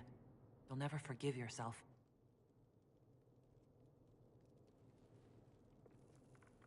Tell me why you came. If I knew, I would drive you to the Inquisition. You didn't. I joined the Inquisition because it's the right thing to do. Once, I had a father who would have known that.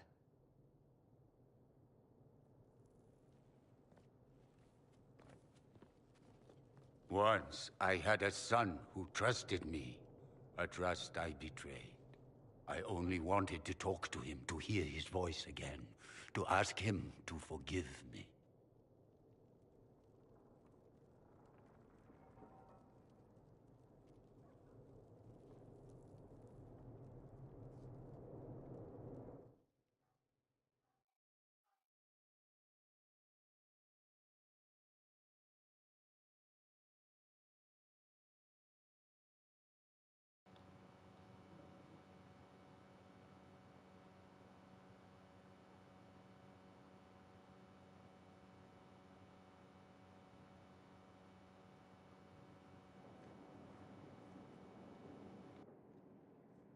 He says we're alike. Too much pride. Once I would have been overjoyed to hear him say that. Now I'm not certain. I don't know if I can forgive him.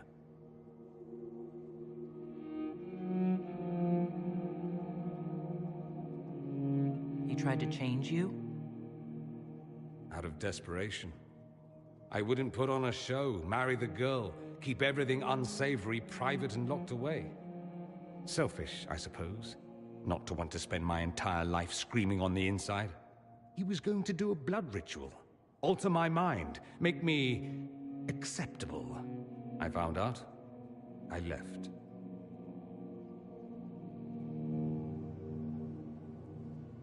Can blood magic actually do that? Maybe. It could also have left me a drooling vegetable. It crushed me to think he found that absurd risk preferable to scandal. Part of me has always hoped he didn't really want to go through with it. If he had, I can't even imagine the person I would be now.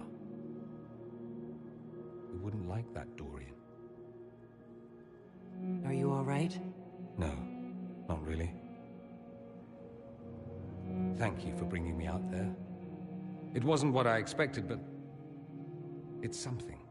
Maker knows what you must think of me now, after that whole display.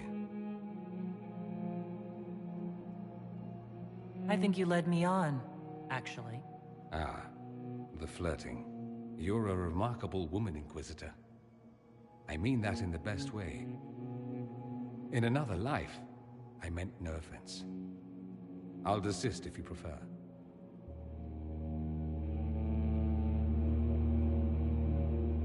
Desist? Don't you dare. I stand so instructed. At any rate, time to drink myself into a stupor. It's been that sort of day. Join me sometime, if you've a mind.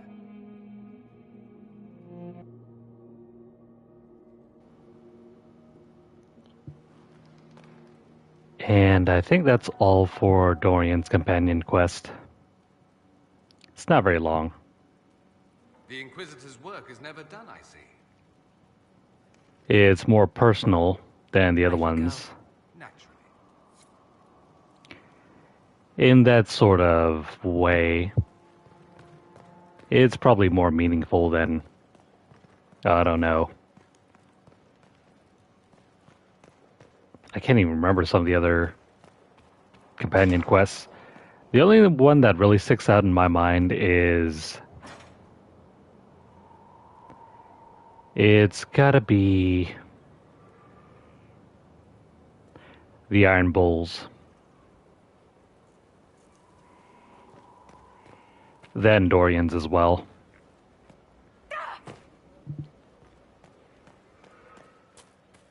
Anyway, that is everyone and all the dialogue that we can unearth at this moment.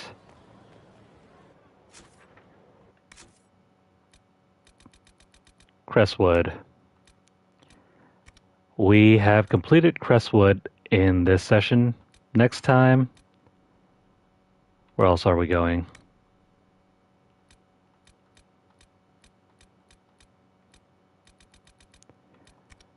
We have a number of locations to explore.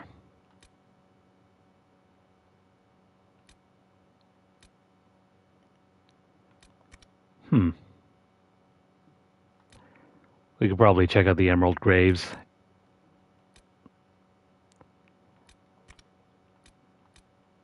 Everything here, all these locations are available for us to go check out. Crestwood, the Deep Roads, Emerald Graves, Umpres du Lion, the Exalted Plains. Yeah, everything here is available for us to go check out. It's completely overwhelming. Just as you saw earlier, tackling just Crestwood by itself, we have to do that for a lot of locations.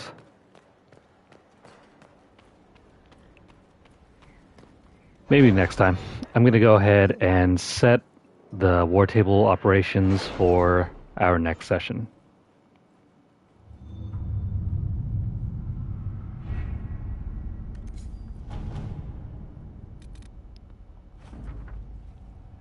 That was simpler than I would have hoped.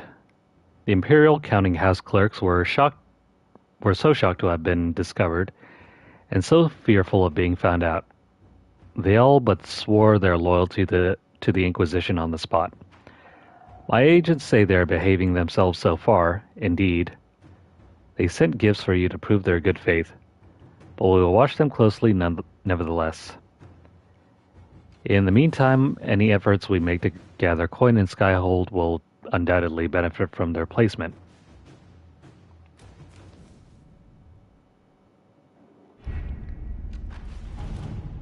Yeah, there's a ton to keep us busy. We haven't even gone over the DLC either. 2 of the DLC can be skipped over if you don't really want to spend any time. But the Trespasser DLC is an epilogue. That one you absolutely want to do. It's how you'll find out the conclusion to the overall story. Anyway, Dorian's leads were effective. The Inquisition found several locations where these Venatori could be hiding. Advanced camps, purpose unknown. If you wish to deal with these mages, I'm certain Dorian would be pleased. I'll mark the locations on your map, should you pass by any on your travels.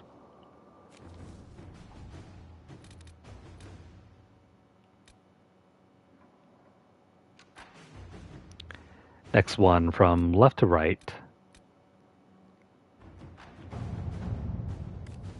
A memorial for Haven. Although we have not always seen eye to eye, I believe that on this subject we will be in perfect agreement. I would like to build a monument at the site where Haven stood, as a memorial to all those who gave their lives defending the faith. Shall we work together to honor those fallen heroes?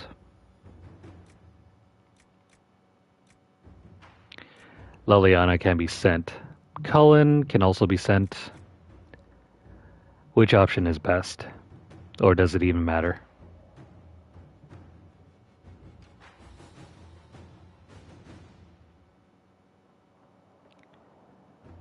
I'm going to go ahead and set these so that next time when we come back, these will already be done. But our session here tonight is effectively over.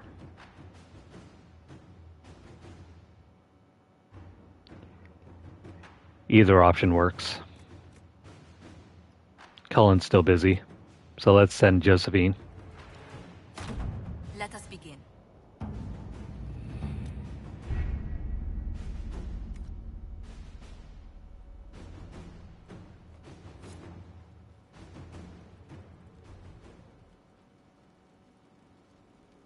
All right.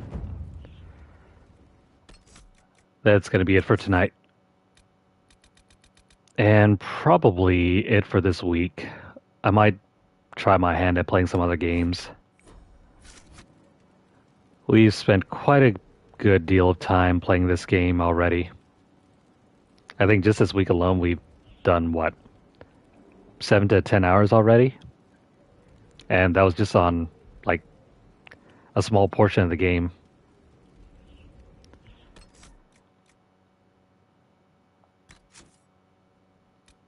Luckily, we don't have to worry too much about combat anymore. I don't think we even have to worry about equipment as well. Well, maybe equipment might matter.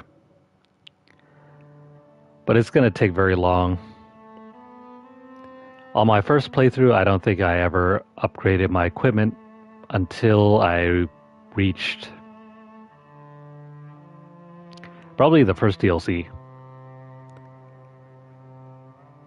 I did find a few things here and there, made whatever I could for the main story. But even on Nightmare difficulty, by the time you get to the final boss, you're more than powerful enough to take care of everything. It's the DLC that you really have to watch out for. In that case, you absolutely want to get the best gear possible. Anyway, if you are currently watching this on YouTube, please like the video. If you have any comments or questions, please leave them down below. Let me know what you guys think. Share and subscribe. If you have missed out on any of our previous play sessions, make sure to check out our playlist. Or if you want to see more games from us, check out our channel. As I said before, this is probably going to be the last time we're going to be playing this for this week.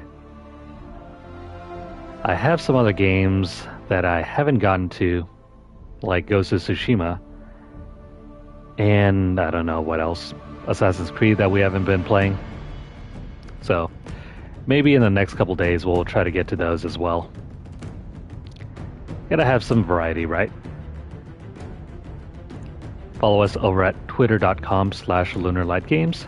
Over there you'll find deals, discounts, as well as news stories about the gaming world, as well as the odd giveaway we run from time to time.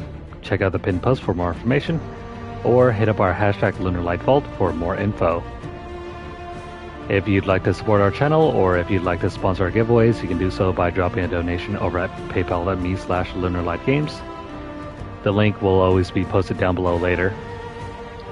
But if not, don't worry about it. You guys can still contribute to our channel simply by just watching our content. Follow us over at twitch.tv/LunarlightGames and hit the notification bell to get updates as soon as they're made available, or to catch whenever we go live. That is going to be all for tonight. I hope you guys are doing well. Happy Wednesday, and I wish you guys a great middle of your week. Until next time, we will see you guys later.